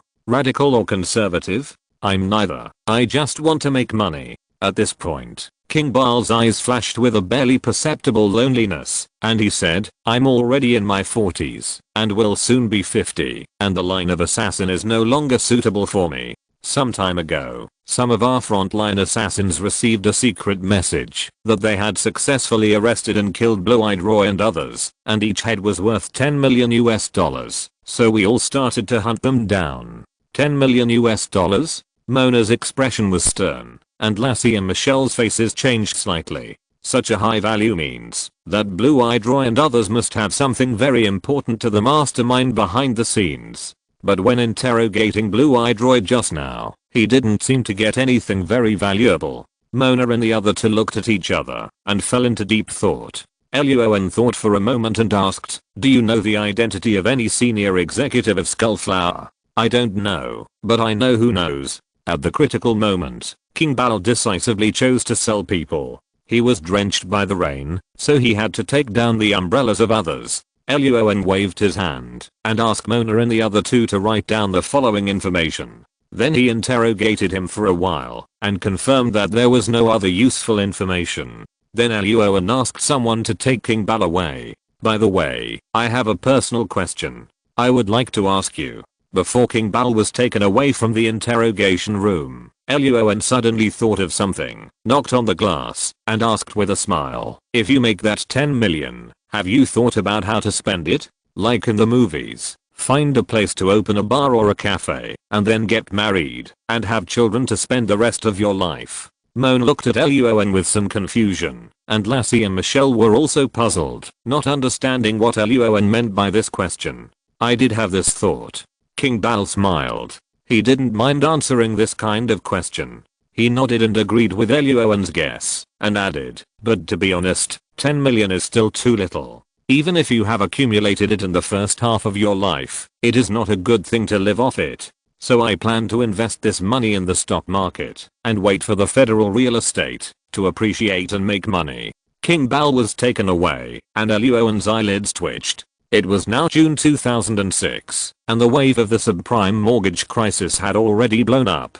Buying federal real estate at this time was almost the same as doing that in 1949. The door of the interrogation room was closed. Mona patted Ellie Owen's arm and asked in confusion, "What's wrong with you? Your expression is a little wrong. Are you feeling unwell?" No, thank you for your concern."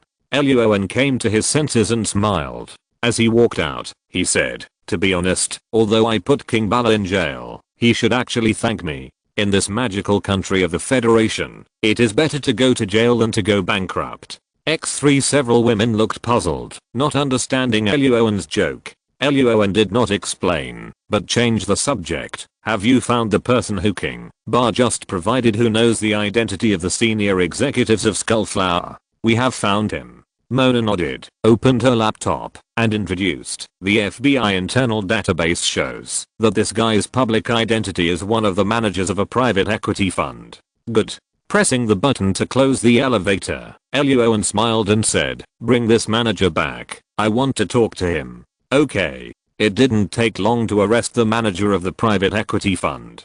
Ellie Owen did not go out, and Winslow and Lassie led the team to bring him to Washington. Knowing the target of Ellie Owen and others, the manager decisively chose to be a wise man and revealed all the information he knew.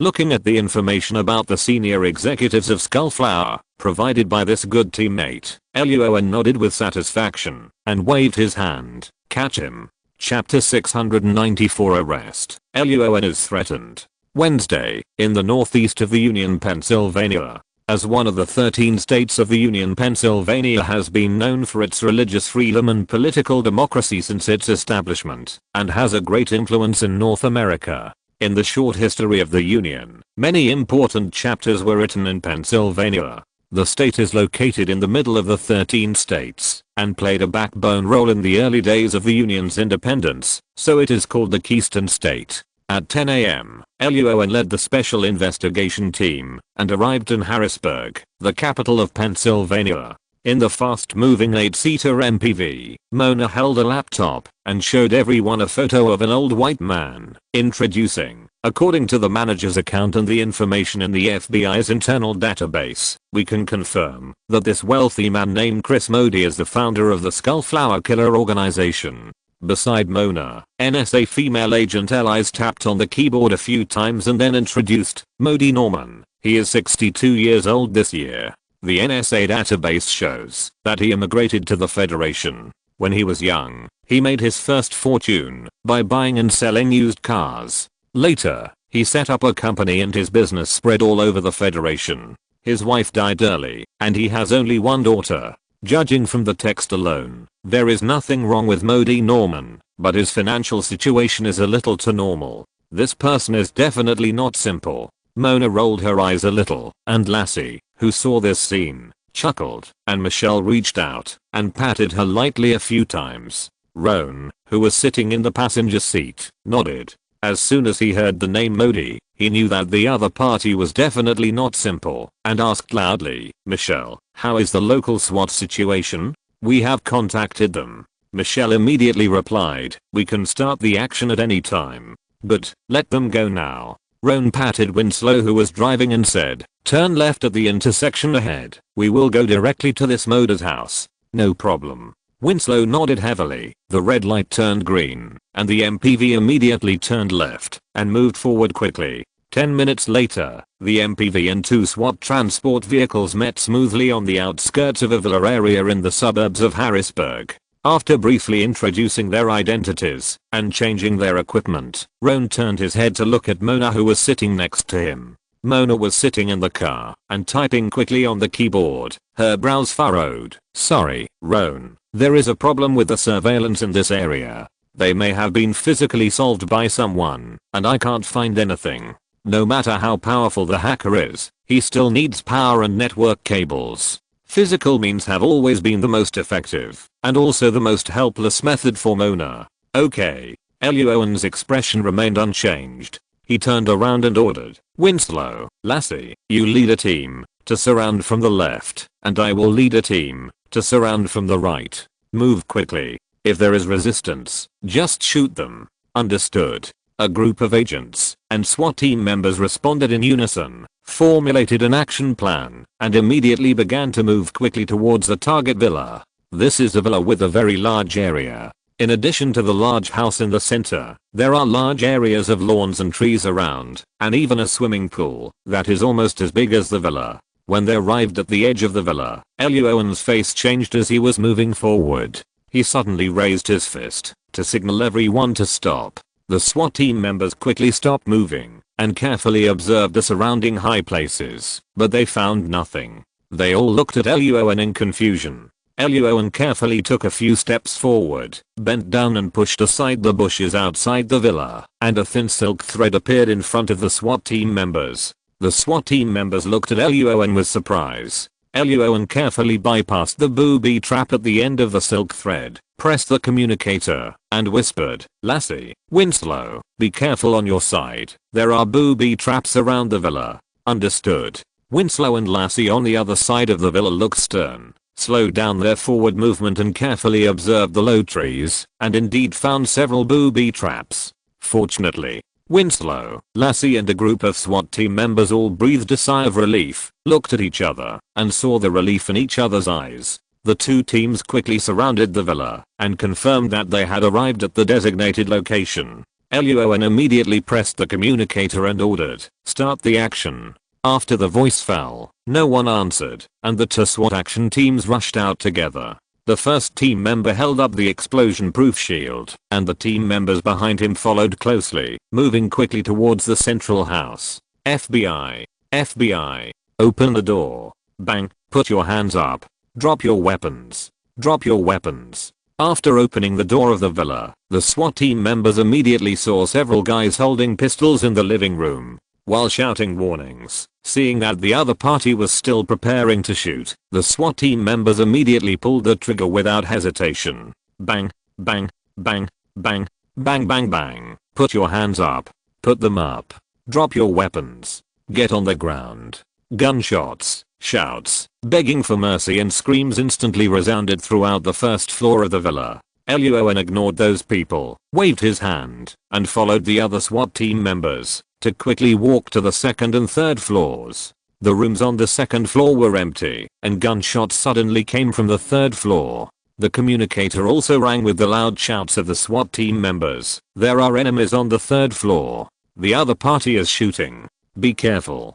Be careful. Winslow and Lassie looked stern and quickly went upstairs along the stairs. Bang, bang, bang. Just as they reached the stairs, a burst of bullets suddenly crackled, and Winslow, Lassie and several SWAT members quickly turned around to avoid them. Roan, who was following at the back, looked calm, patted Winslow's thigh, and said calmly, make way. Winslow was stunned for a moment, and quickly made way. Roan took out 2 stun grenades from his waist, and threw them directly at the wall diagonally opposite. The 2 stun grenades hit the wall and bounced back, flying in a graceful arc to the location where the gunshots came from. Bang, bang. The next second, a white light flashed suddenly, and the sound was deafening, and the fierce gunshots stopped instantly. Winslow and Lassie grinned, quickly stood up, and led the SWAT members to rush to the innermost room.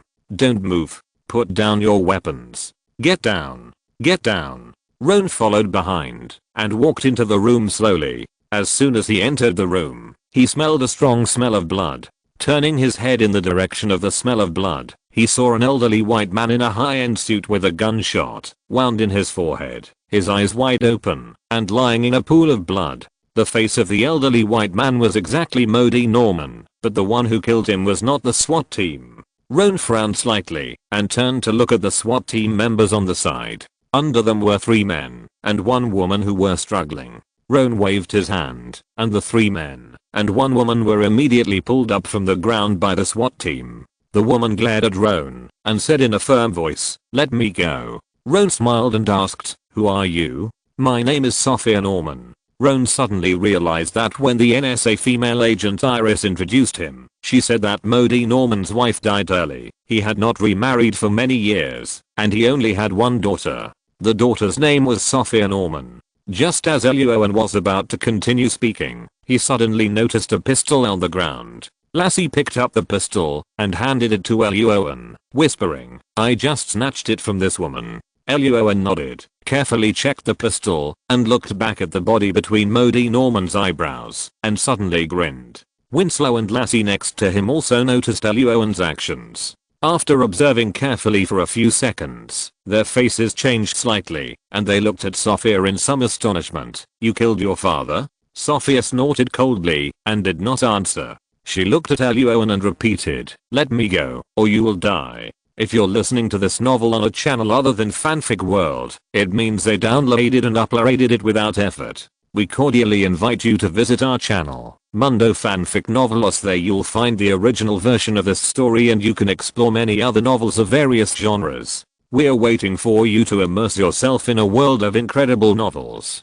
Chapter 695, A Loving Father and a Filial Daughter, The Truth of the Case. After Sophie Norman's threat, Winslow's face turned cold instantly, and Lassie turned to look at Roan. Sophia Norman stared at Roan, who smiled and waved his hand and said, "Take him away, you." Sophia Norman didn't have time to say anything more before being taken away by the SWAT team. Lassie came to Roan and whispered, "Roan, what Sophia said just now, it doesn't matter." Roan looked calm and began to check the situation in the room. "There are many people threatening me, and Sophia is not on the list." Lassie. Roan was indeed not panicking. Politically, he had the executive order of the vice president in his hand, and he had Mr. Clement, the director of the FBI, behind him. His personal safety was also protected by emotional perception. It is no exaggeration to say that as long as Roan did not do something big like assassinating the federal president, other situations would not be a big deal. Even if he could not win, he would have a certain amount of room for mediation and time to escape. Lassie didn't know what Luoan was thinking, and she was still a little worried. Before she could say anything, the communicator suddenly rang, and Mona's somewhat nervous voice came out. "Luoan, I found some things in this villa. For example, information about a small number of employers who have placed orders within the Skullflower Killer organization. And these employers. Luoan, I think things may become troublesome." The next day, Verines, who was wearing a dark blue women's suit and waist-length trousers that made her legs look long, with sharp makeup on her face and an expressionless face, gave people the feeling that she was not easy to mess with. She walked out of the elevator and went straight to the office area of the Special Investigation Team. Verines pushed the door and walked into the conference room. When she saw Roan, the expressionless face disappeared instantly, replaced by a faint smile. "Good morning, Roan." In the conference room, Roan was leading Mona, Lassie and Michelle to process documents. Seeing Verines, he stood up with a smile. "Good morning, sir. Sorry, I didn't pay attention to the time." "It's okay." Verines nodded and sat down casually. She said without nonsense, "You called me yesterday and said that the case had been solved, but the situation behind it was a bit complicated and troublesome. What exactly happened?" Roan looked at Michelle on the side. Michelle immediately stood up and introduced, "Sir, after the operation ended yesterday, we found some information in that villa, including the order to hire the killer Blue Eye Roy to kill the former NSA director, the mastermind behind the murder." Verines narrowed her eyes. "Who is it?" "The name in the record is Nathaniel." Michelle pushed the laptop to Verines and said, "But Nathaniel is just a fake identity. According to our investigation, his real identity is a woman named Sophia Norman." Verines was stunned for a moment, then turned to look at Roan. "I remember you told me before that this Sophia Norman is the daughter of Modi Norman, the founder of the Skullflower organization?" "Yes." Roan nodded and added, "She is very filial and sent her father to hell with her own hands. Even in the Federation, where the people are simple and the people are outstanding, such things as killing fathers are rare." Verines had more doubts in her mind. She took a deep breath and said in a deep voice, "Please give a detailed account of the whole situation." Roan nodded, took the documents handed over by Mona, and walked to the front. He first introduced the two factions of the Skullflower Killer organization and the idea of the radicals to establish branch bases around the world. Verines' eyes moved and she asked, "Is Sophia Norman a radical?" No, Sophia highly respects the first rule of the Skullflower Killer: complete the task for those who pay money. Be impartial. Nationality, belief, and identity are not important. Focus on principles. Everyone has the right to claim the lives of others, and no one has the power to judge right or wrong. So she belongs to the conservatives, and her father Modi Norman is the radical. Luohan explained. Sophia thinks her father's plan is too time consuming and expensive, and the Skullflower is just a platform, which has no absolute constraints on those killers, so she firmly opposes it.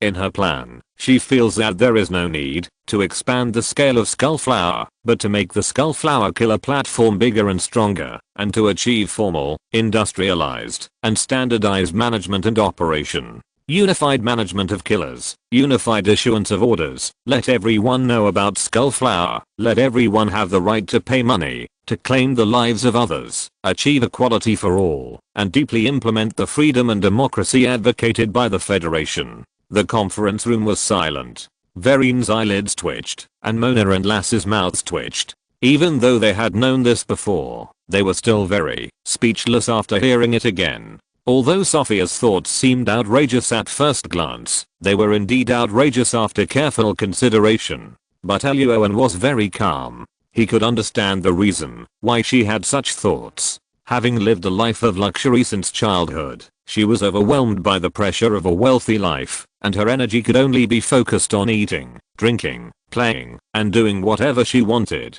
The true meaning behind the two words freedom and democracy was clear to everyone in the conference room who had climbed up from the bottom. Sophia, who had no worries about food and clothing, had never experienced the pain of the bottom people. She only felt that many things were justified.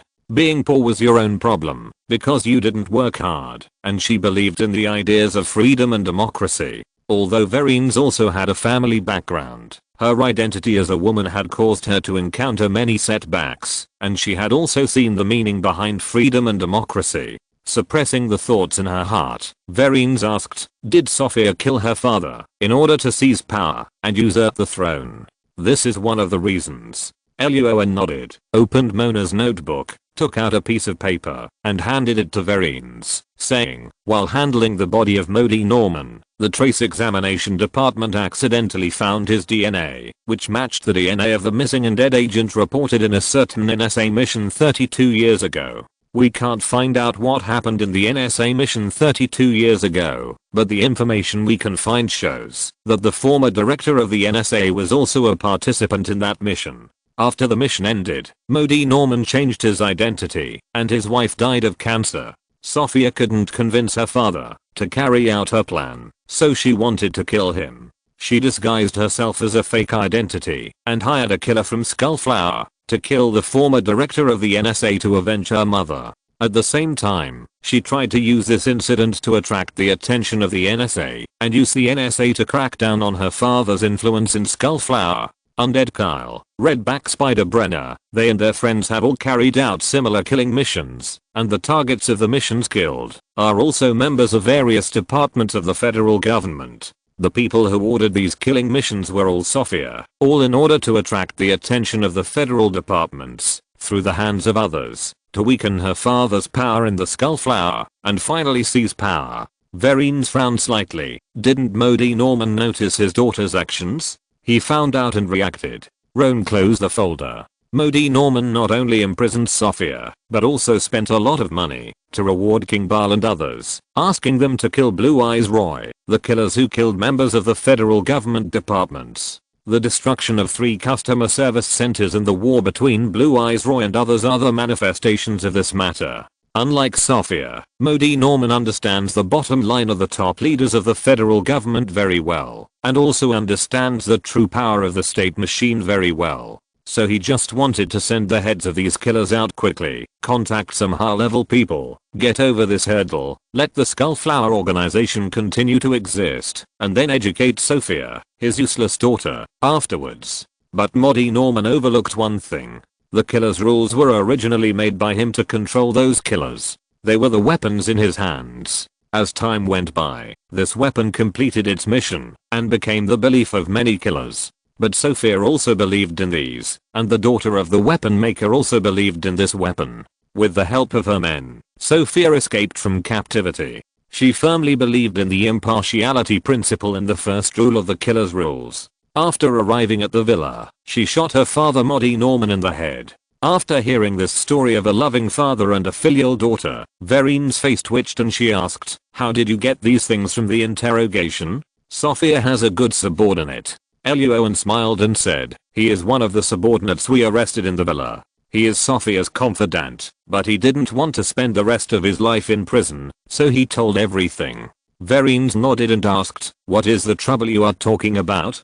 Owen handed a photo to Verines and said in a deep voice, "This is it. It is also the reason why Sophia is confident." Chapter 696. All stars surround the moon. Cases finalized. Holiday. Thursday, 10:30 a.m. In the meeting room of the Special Investigation Team, Owen took out a photo the size of a touchscreen mobile phone from the future and slowly pushed it in front of Verines. The scene in the photo was simple. On a wooden table, there were two objects on the left and right. The object on the left was an open notebook with some phone numbers on it and some dates and times at the back that I didn't know what they meant. The object on the right was also a photo.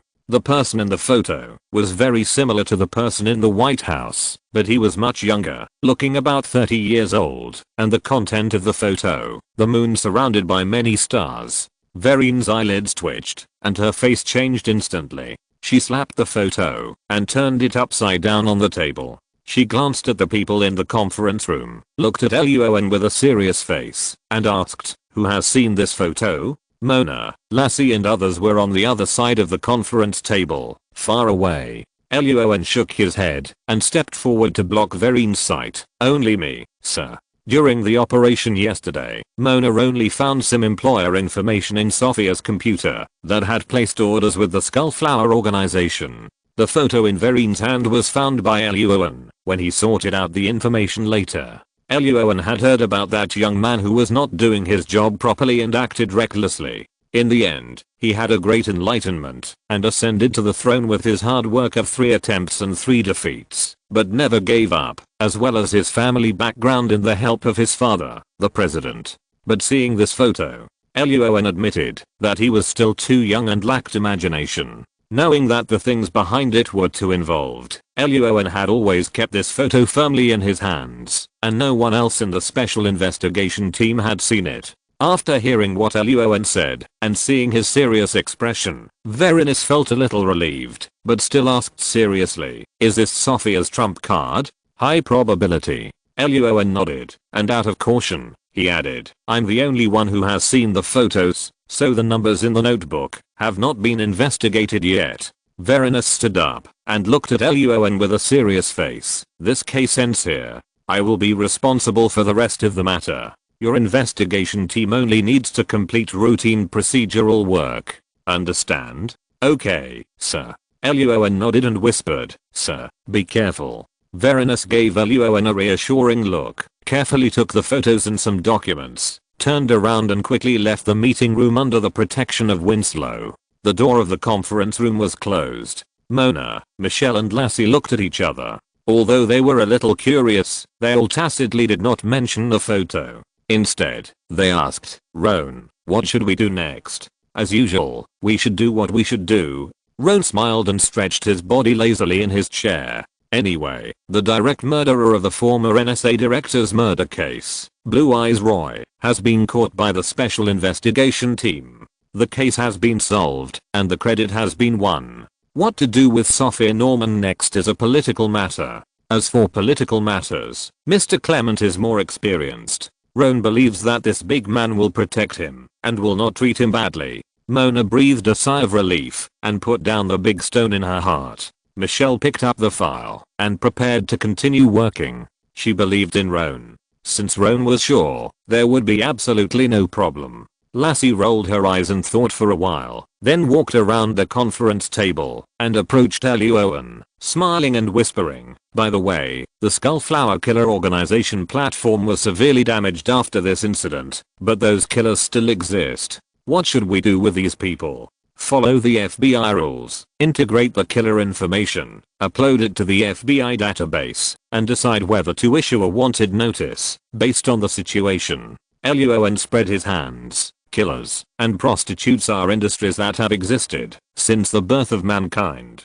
The former take money to cause harm, and the latter take money to resist harm. Both are good at taking lives. This is a free and democratic federation. There is no way to completely eliminate them. Everything should be done according to the rules. Lassie. On the other side, Verines quickly returned to the FBI Washington headquarters and went straight to Mr. Clement's office. When Verines learned from the secretary that Mr. Clement was not in the office and was having a meeting with the director, she immediately changed her target and went straight to the FBI director's office. Inside the FBI director's office, Robert was discussing some situations with Mr. Clement. At this moment, there was a sudden knock on the door. Without waiting for Director Robert to speak, Verines pushed the door open and walked in. FBI Director Robert frowned, and when he saw that it was Verines, he looked at Mr. Clement calmly. Mr. Clement narrowed his eyes slightly. He knew Verines' personality and habits, and rarely saw Verines panic and rude. He asked in a serious tone, "What happened?" "It's the case of the former NSA director." Verines closed the door and said solemnly, "The case has been solved by the head of the Special Investigation Team, Ron Greenwood, and the murderer and the mastermind behind the scenes have been caught." Director Robert's eyes lit up, and his face was full of joy. Since he met Ron has never let him down. It was indeed the right decision for him to hand over this case to Ron. In the eyes of Director Robert, Ron Greenwood has excellent case handling ability, extremely high investigation level, good political thinking, and strong physical fitness. He is almost a perfect head of the Special Investigation Team. The only shortcoming is that Ron is Clement's subordinate, and his words and deeds have no intention or idea of changing sides. This makes FBI Director Robert happy and helpless. He is happy because Ron did not betray because of temptation, and loyalty is priceless. He is helpless because loyalty also means that it is difficult for him to groan into his hands. However, at this time, Director Robert and Mr. Clement have the same goal and are temporarily in the same camp, so Ron's camp problem can be temporarily ignored. Temporarily suppressing the thoughts in his mind, Director Robert put away the smile on his face and asked, "Since the case has been solved, what else is there?" Verines did not speak, but took the photo out of the bag and slowly put it on the director's desk. Seeing the photo in the photo, Director Robert's pupils shrank and his brows were furrowed, and turned to Verines. "Where did Ron get it? Who else has seen this photo?" After listening to Verines' explanation of the case and that only Ron himself had seen the photo, Director Robert's brows relaxed and he breathed a sigh of relief. Mr. Clement glanced at the content of the photo and fell silent. Suddenly, he narrowed his eyes and said, "Verines, you can leave now. The Special Investigation Team will take a break starting tomorrow." Verines was stunned for a moment, looking puzzled. Mr. Clement did not explain. Director Robert next to him blinked and continued, "Verines, you will lead the team in person and take people to deal with the follow-up work of Sophia. Leon and his Special Investigation Team will take a temporary vacation, and the end time of the vacation is to be determined." Seeing that FBI Director Robert and Mr. Clement reached a consensus so quickly, Verines instantly realized that the vacation they were talking about was not exile, but a kind of protection for Leon. There were too many things involved behind this matter, so let Leon avoid it for this period of time. "Okay, sir." After making sure that there was no harm to Leon, Verines nodded and left the office. Director Robert and Mr. Clement began to discuss the photo in a low voice. On the other side, in the office of the head of the Special Investigation Team, Leon was answering the phone with Mona. Chapter 697 Me6, Talk. Special Investigation Team, Team Leader's Office. "Good morning, Mona." The male voice on the other end of the phone was very familiar. It was Mona's father, Jolly. "Yeah." Facing her father's amiable tone, Mona just hummed as a reply and asked directly, "How is your investigation going?" The investigation Mona was talking about was what Caroline had said on the phone before, that a woman had used the fake identity of Brian when she was looking for Owen. because she was worried that the incident would be exposed and Roan's true identity would be revealed and cause trouble. Mona finally asked Jolie to pay $500,000 to investigate the identity and purpose of the woman. Hearing that, Mona did not ask if he was tired or how he was feeling, but that his whole heart was on Roan. Jolie on the other end of the phone twitched and took a big puff of his cigar. After exhaling a long puff of smoke, Javari calmed down a little and said, "We have found out that the woman who is looking for Brian is indeed a descendant of an old aristocratic family in the British Empire."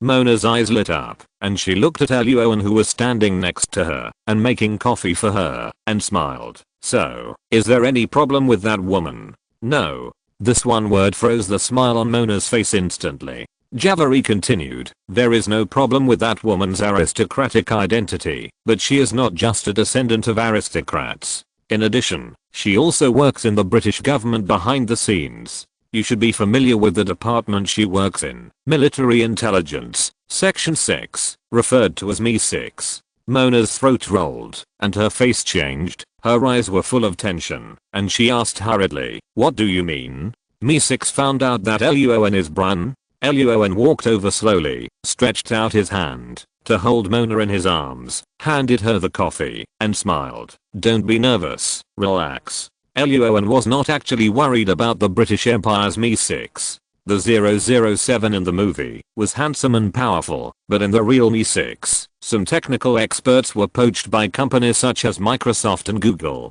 Some low-level agents could not even afford their salaries, but the top-level agents were living a life of luxury with high subsidies and pensions. It can only be said that the British Empire's top leaders really treat everyone equally in terms of being unkind, and will never cheat you just because you are a citizen of the British Empire. Hearing Eluowan's voice comforting Mona, Jolie's eyelids twitched, and he took another big puff of his cigar and said, "MI6 did not find out that Brian was Eluowan. According to the investigation, the female noble was looking for Brian in order to attract him to MI6 and make Brian an agent of MI6. What?" After taking a sip of the coffee Eluowan made for her, Mona, who was leaning in Eluowan's arms, felt much less nervous. Hearing what Jolie said, Eluowan was a little surprised, and Mona was even more surprised. MI6's agent selection system is so rough. No training and assessment are required, and people from the society are directly recruited.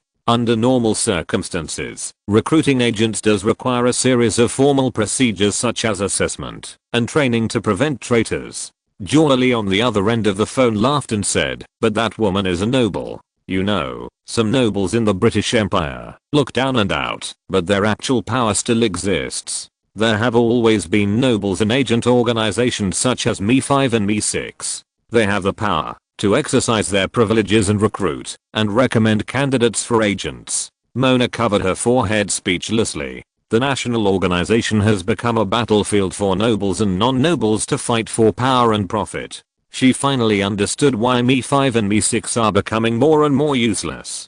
Eluowan's expression was very calm. The British Empire could ignore the nuclear leak for more than 10 years, so he would not be surprised by what happened later.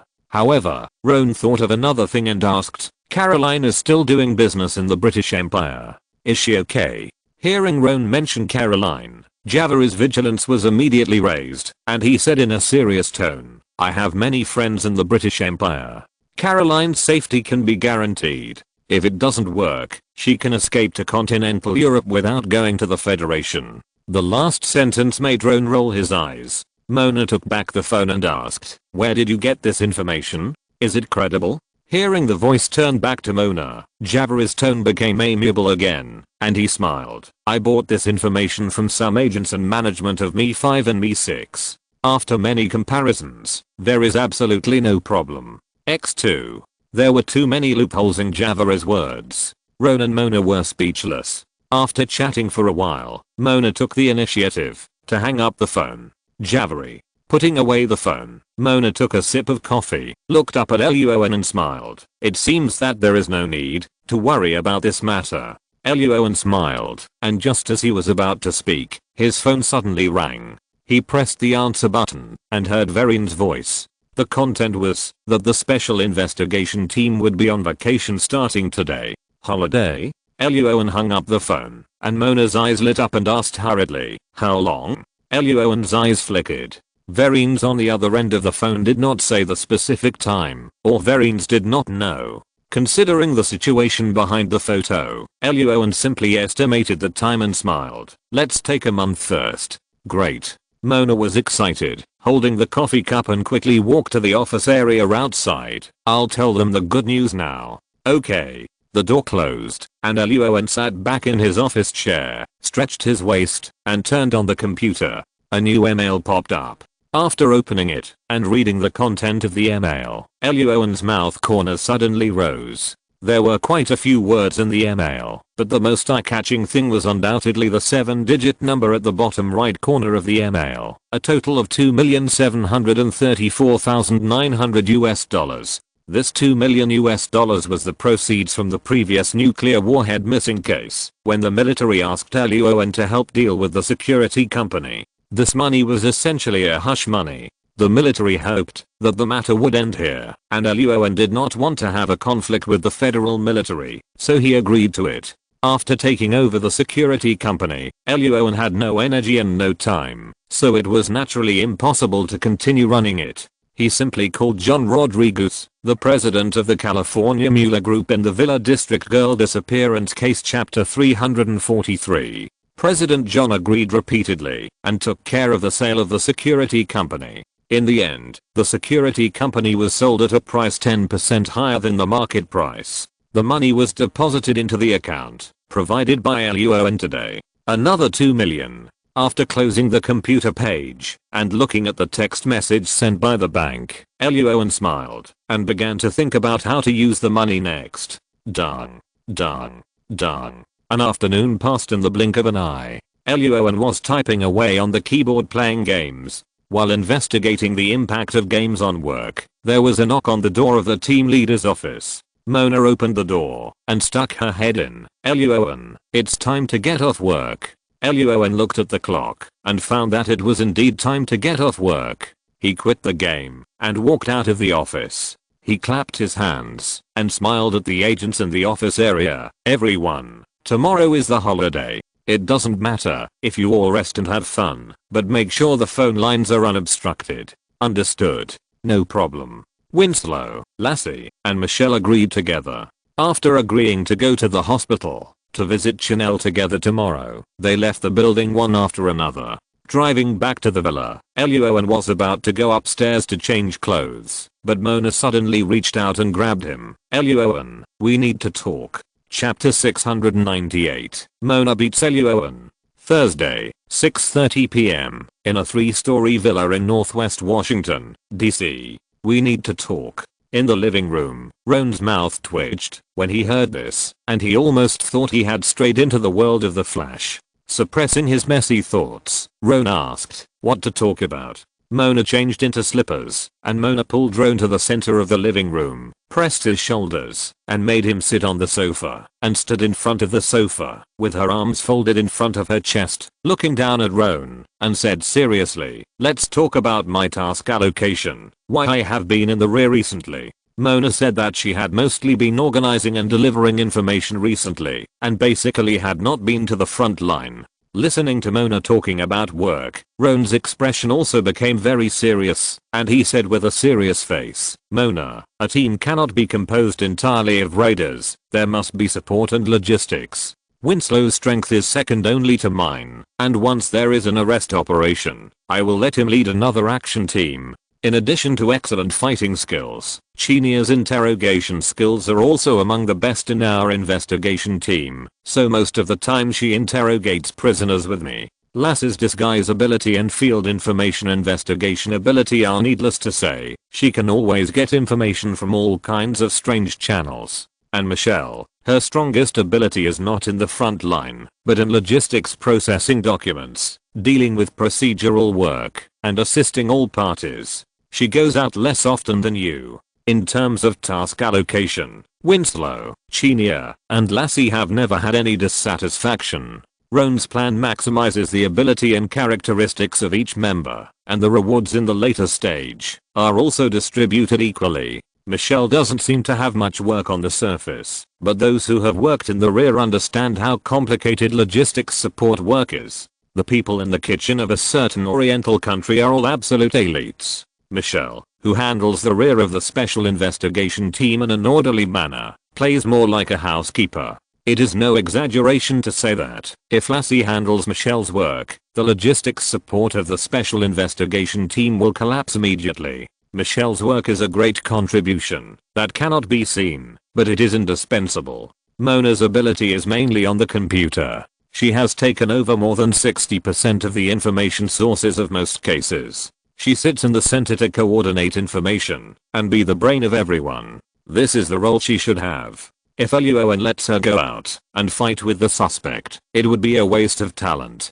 In the past, when taking Mona out on field trips, it was really because the number 5 investigation team in New York and the special investigation team in Los Angeles were short of staff. At that time, Eluowen could only choose to use women as men and men as cattle and horses. After listening to Eluowen's work arrangement ideas, Mona slowly lowered her hands that were folded across her chest. The serious expression on her face disappeared, replaced by a hint of embarrassment. She pouted and whispered, "I just feel that I've been sitting in the office recently, and my physical fitness and the fighting skills and marksmanship I developed in previous agent training have begun to decline. If your fighting skills and marksmanship are declining, you can find time to exercise." Eluowen smiled, stood up and hugged Mona in his arms, and whispered in her ear, "As for your physical fitness, believe me, I know you better than you do, and it has definitely not declined." Mona glared and raised her eyebrows, pushed Eluowen away, and walked towards the stairs to change clothes, snorted coldly, "After dinner, let's go to the gym for a competition.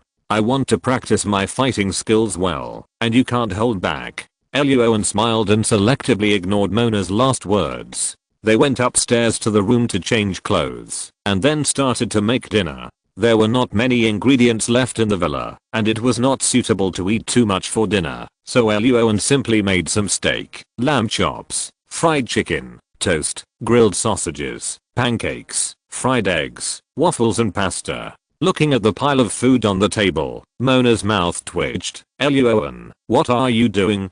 Didn't you just say that we would practice fighting together after dinner?" Eluowen poured Mona a glass of milk and smiled. "If you don't eat more, how can you have the energy to exercise?" Mona looked at Eluowen suspiciously and slowly sat on the chair. She felt that what Eluowen said made sense, but she felt that something was wrong. However, Eluowen definitely did not poison the dinner. Mona was sure of this, so the two of them chatted while enjoying dinner. Eluowen cooked, and Mona washed the dishes after the meal. After everything was over, the two went for a walk on the lawn outside the villa as usual. After digesting the food well, at 8 o'clock in the evening, Eluowen and Mona changed into sportswear and walked into the gym at the corner of the first floor of the villa. Throw all these away sooner or later. Seeing the grand piano and drum set covered with a cloth in the corner of the room, Mona muttered unhappily, then looked up at Eluowen and jumped twice on the spot. "Are you ready?" At this time, Mona was wearing a tight grey sportswear, which was very eye-catching. She had protective equipment tied to her knees and elbows, and 2 red boxing gloves on her hands, looking eager to try. Eluowen was like a sparring partner in the gym, with protective equipment on his head, wrists, thighs, and sides. He knocked his boxing gloves and smiled. "Come on. Then let's start." Mona shouted, quickly moved in front of Eluowen, and swept him with a whip kick. Bang! A deafening muffled sound exploded in the room, and Eluowen stood there without moving at all. Mona was stunned. "What's wrong with you?" "It's not me, it's you." Eluowen smiled, shook his boxing gloves, and took a defensive posture, and said, "Your strength is getting weaker and weaker. You really should exercise." Hash. Mona bit her silver teeth lightly. The face that made her feel relaxed and happy in the past suddenly made her feel very unhappy at this moment, and punched Eluowen in the stomach. She didn't hit him in the face, not because she didn't want to, but because she was afraid that Eluowen would cry and have a bad impact. Bang! Eluowen dodged sideways, and Mona's punch hit the protective measures again. Seeing this, Mona became even more angry and rushed forward again with her fists. For more than half an hour, the muffled sound in the gym continued. In addition to the first few angry punches, Mona began to use the fighting methods she learned in the training academy during the agent assessment. There was no fancy moves, all real practice, and every move was aimed at knocking Eluowen down. Eluowen's reaction speed and strength were far superior to Mona's. In addition, he was wearing protective measures. Although he had been defending and not attacking, Mona was still exhausted and panting in the end. He was unscathed and very calm. Haha, Mona's face was covered with sweat, and her sportswear was also soaked with sweat. She leaned on her knees to check the time, waved her hand and said, "Let's stop here today, no more fighting." "Okay." Eluowen, who was basically not sweating, smiled and turned around to remove his defensive measures. Mona's eyes lit up, and she jumped up and grabbed Eluowen's arm. The whole person twisted quickly on Eluowen like a spirit snake, and her legs clamped his head directly. Mona didn't plan to do anything to Eluowen, but she fell down several times after fighting for a long time, but Eluowen was still standing.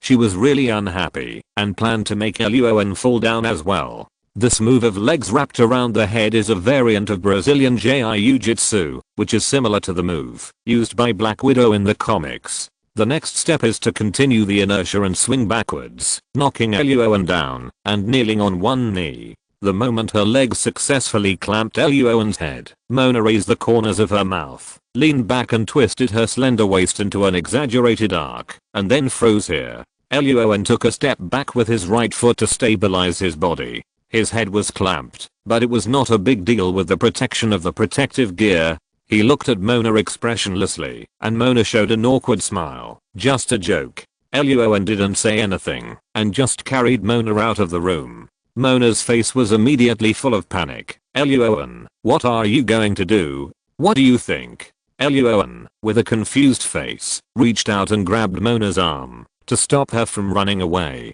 He walked towards the bedroom and laughed. "You have been beating me just now, and you didn't follow the martial ethics and sneak attacks. Now it's my turn to beat you." Chapter 699 System Harvest, Winslow's Invitation. Friday, 11 AM. Eluowen got up from the bed and walked into the bathroom. He turned on the shower, closed his eyes, and checked the system page in his mind. Before going to the fire scene to save people, Eluowen used up a bottle of Swiftness Potion, Antidotes Potion, and Aqualung Potion. Before fighting with King Bal and several assassins, Eluowen also drank a bottle of Strength Potion and Stamina Potion. The consumption of the potion was a bit large, and he felt a little distressed. However, seeing that the system's evaluation of the murder of the former NSA director was excellent, Eluowen had accumulated a total of 10 treasure chests. The corners of Eluowen's mouth widened, and the feeling of distress dissipated a little. The cutscene is still the familiar rough style of insufficient funds. After the playback, 10 treasure chests opened. Stamina Potion X2, Swiftness Potion X1, Sensitivity Potion X2, Strength Potion X2, Aqualung Potion X1, Danger Sense Potion X2. Open the system warehouse page. And there are now Stamina Potion X9, Hemastasis Potion X7, Antidotes Potion X6, Swiftness Potion X9, Regeneration Potion X7, Strength Potion X5, Sensitivity Potion X2, Analgesic Potion X7, Featherfall Potion X7, Aqualung Potion X2, Danger Sense Potion X2. Seeing that the treasure chest opened the Danger Sense Potion that he had been thinking about, Eluowen's eyes suddenly lit up. Emotional perception is Eluowen's most used ability at present. During interrogation, he can distinguish the truth from the falsehood of the prisoner's words. During chatting, he can perceive the attitude of others towards him, and when taking action, he can also perceive the danger in advance and avoid it in advance. In the process of using emotion perception, Eluowen also found that, as long as a person is alive, he must have emotions. Even if he is asleep or unconscious, his brain will produce weak fluctuations uncontrollably. So Eluowen immediately diverged his thinking and used the ability of emotion perception to check the surrounding enemies and judge whether the enemy is dead or not, and whether he is faking death. Breathing can be faked, and heartbeat can even be faked for a short time, but the disappearance of brain electrical activity means brain death, which cannot be hidden. After solving various cases and obtaining and drinking the danger perception potion, Eluowen's emotion perception detection range is about 16.5 meters, which is about 3.5 A-class cars. This time, 2 more bottles of danger perception potion were opened, and Eluowen poured them directly into his stomach without hesitation. Closing his eyes and feeling quietly, Eluowen found that the distance of emotion perception did not increase, but the intensity seemed to have increased a little. In the past, when washing in the bathroom, Eluowen could only sense the existence of Mona's emotions in the bedroom through the wall, but he could not sense what kind of emotions it was. Eluowen has gotten used to this, which means that when he encounters an enemy, he can locate the enemy through the wall. As for the specific emotions of the enemy, it doesn't matter. This time, after drinking the 2 newly opened bottles of Danger Sense potion, although separated by the wall, Eluowen still vaguely sensed Mona's negative emotions such as shame and anger, reluctance, and anger, and they were getting closer and closer to him.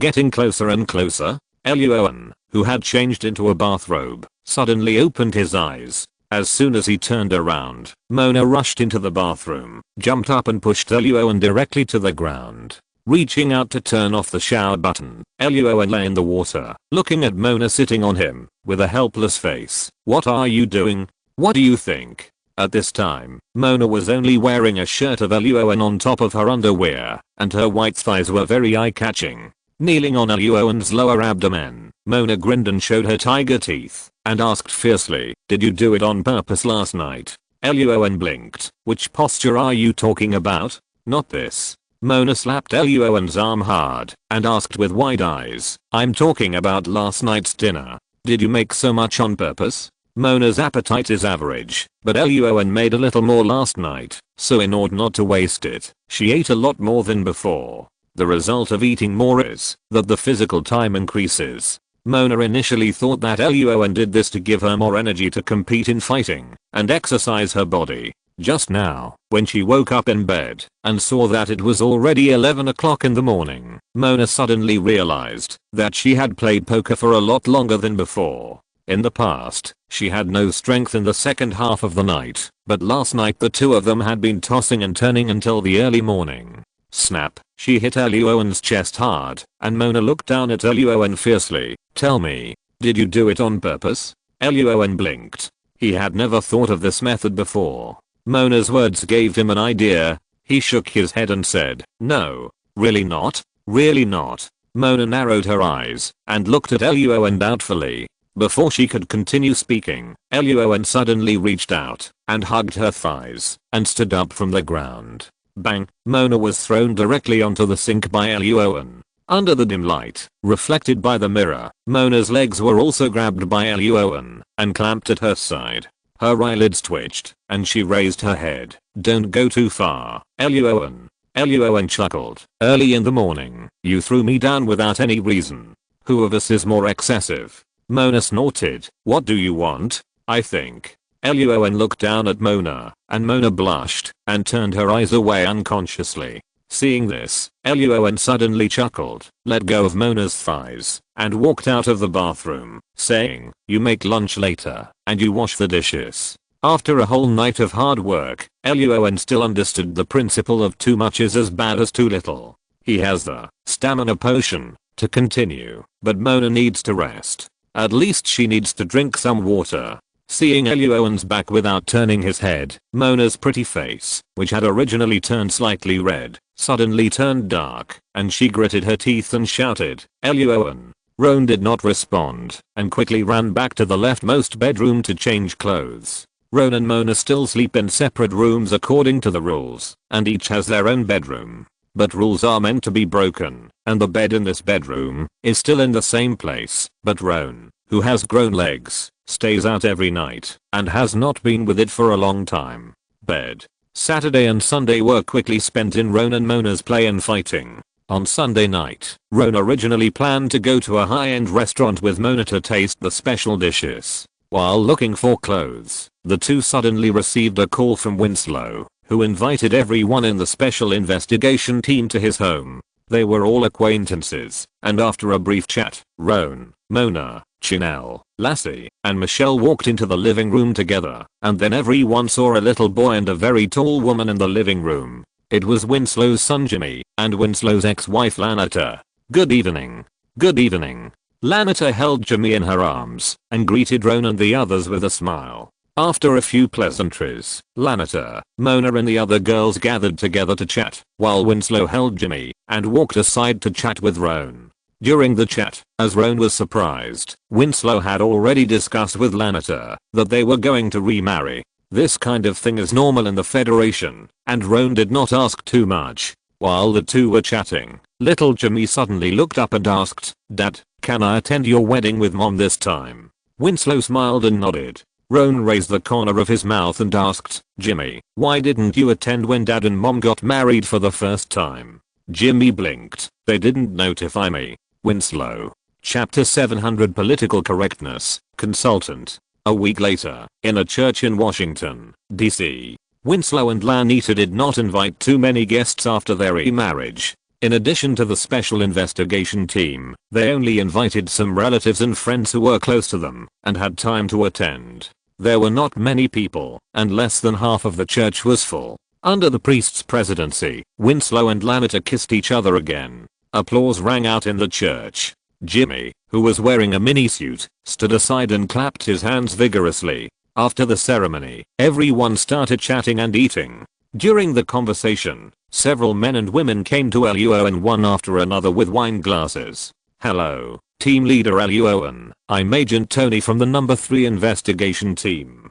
"Good afternoon, Team Leader Luon. I have heard of your name for a long time. When I saw you today, I found that you are much more handsome than those rumors." Several people were friends of Winslow. When they saw Luon, they came up to say hello and wanted to get familiar with Luon. They knew Winslow's situation very well. Although Lanita divorced him for work reasons, economic problems were also an inducing factor. Winslow's resurgence was after he joined Roan's investigation team. These people knew that they could not join Roan's investigation team, but it was good to chat more and get to know each other. Roan could see what these people were thinking, but Winslow was the host of today's event, so he didn't want to steal the limelight. He simply smiled and chatted for a few words, and then found a reason to hide aside. "Congratulations, Roan."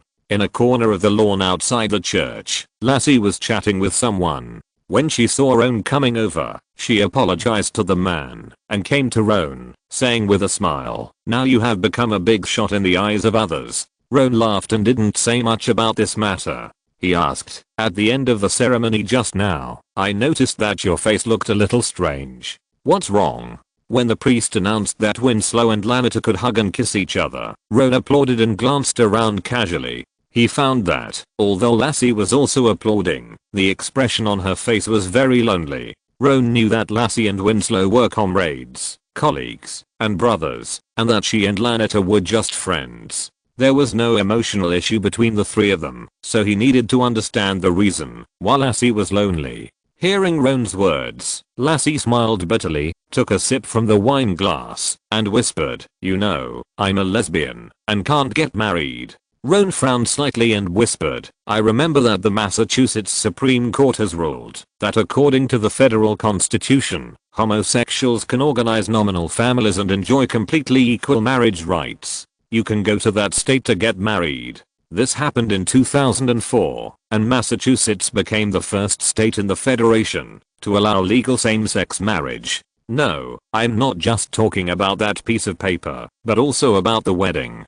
Lassie shook her head. She knew more about this than Roan and explained, "Massachusetts only allows homosexuals to register for legal marriage. There is a procedure, but it does not support wedding ceremonies. Therefore, Massachusetts policy is only half of the freedom. The other half may have to wait until those congressmen are short of votes before they can be fully released." Lassie not only wanted the marriage registration certificate issued by the government, but also wanted to be like a normal person, inviting relatives and friends with the person she loves, and holding a wedding openly. "Sorry." Roan took a sip from the wine glass. He really couldn't help Lassie with this matter. Lassie shook her head, smiled, raised her wine glass, and clinked it with Roan. It's okay, no need to apologize. I should thank you. Now in 2006, the trend of political correctness has just started to take off and has not yet reached the absolute status that dare not be touched in later generations.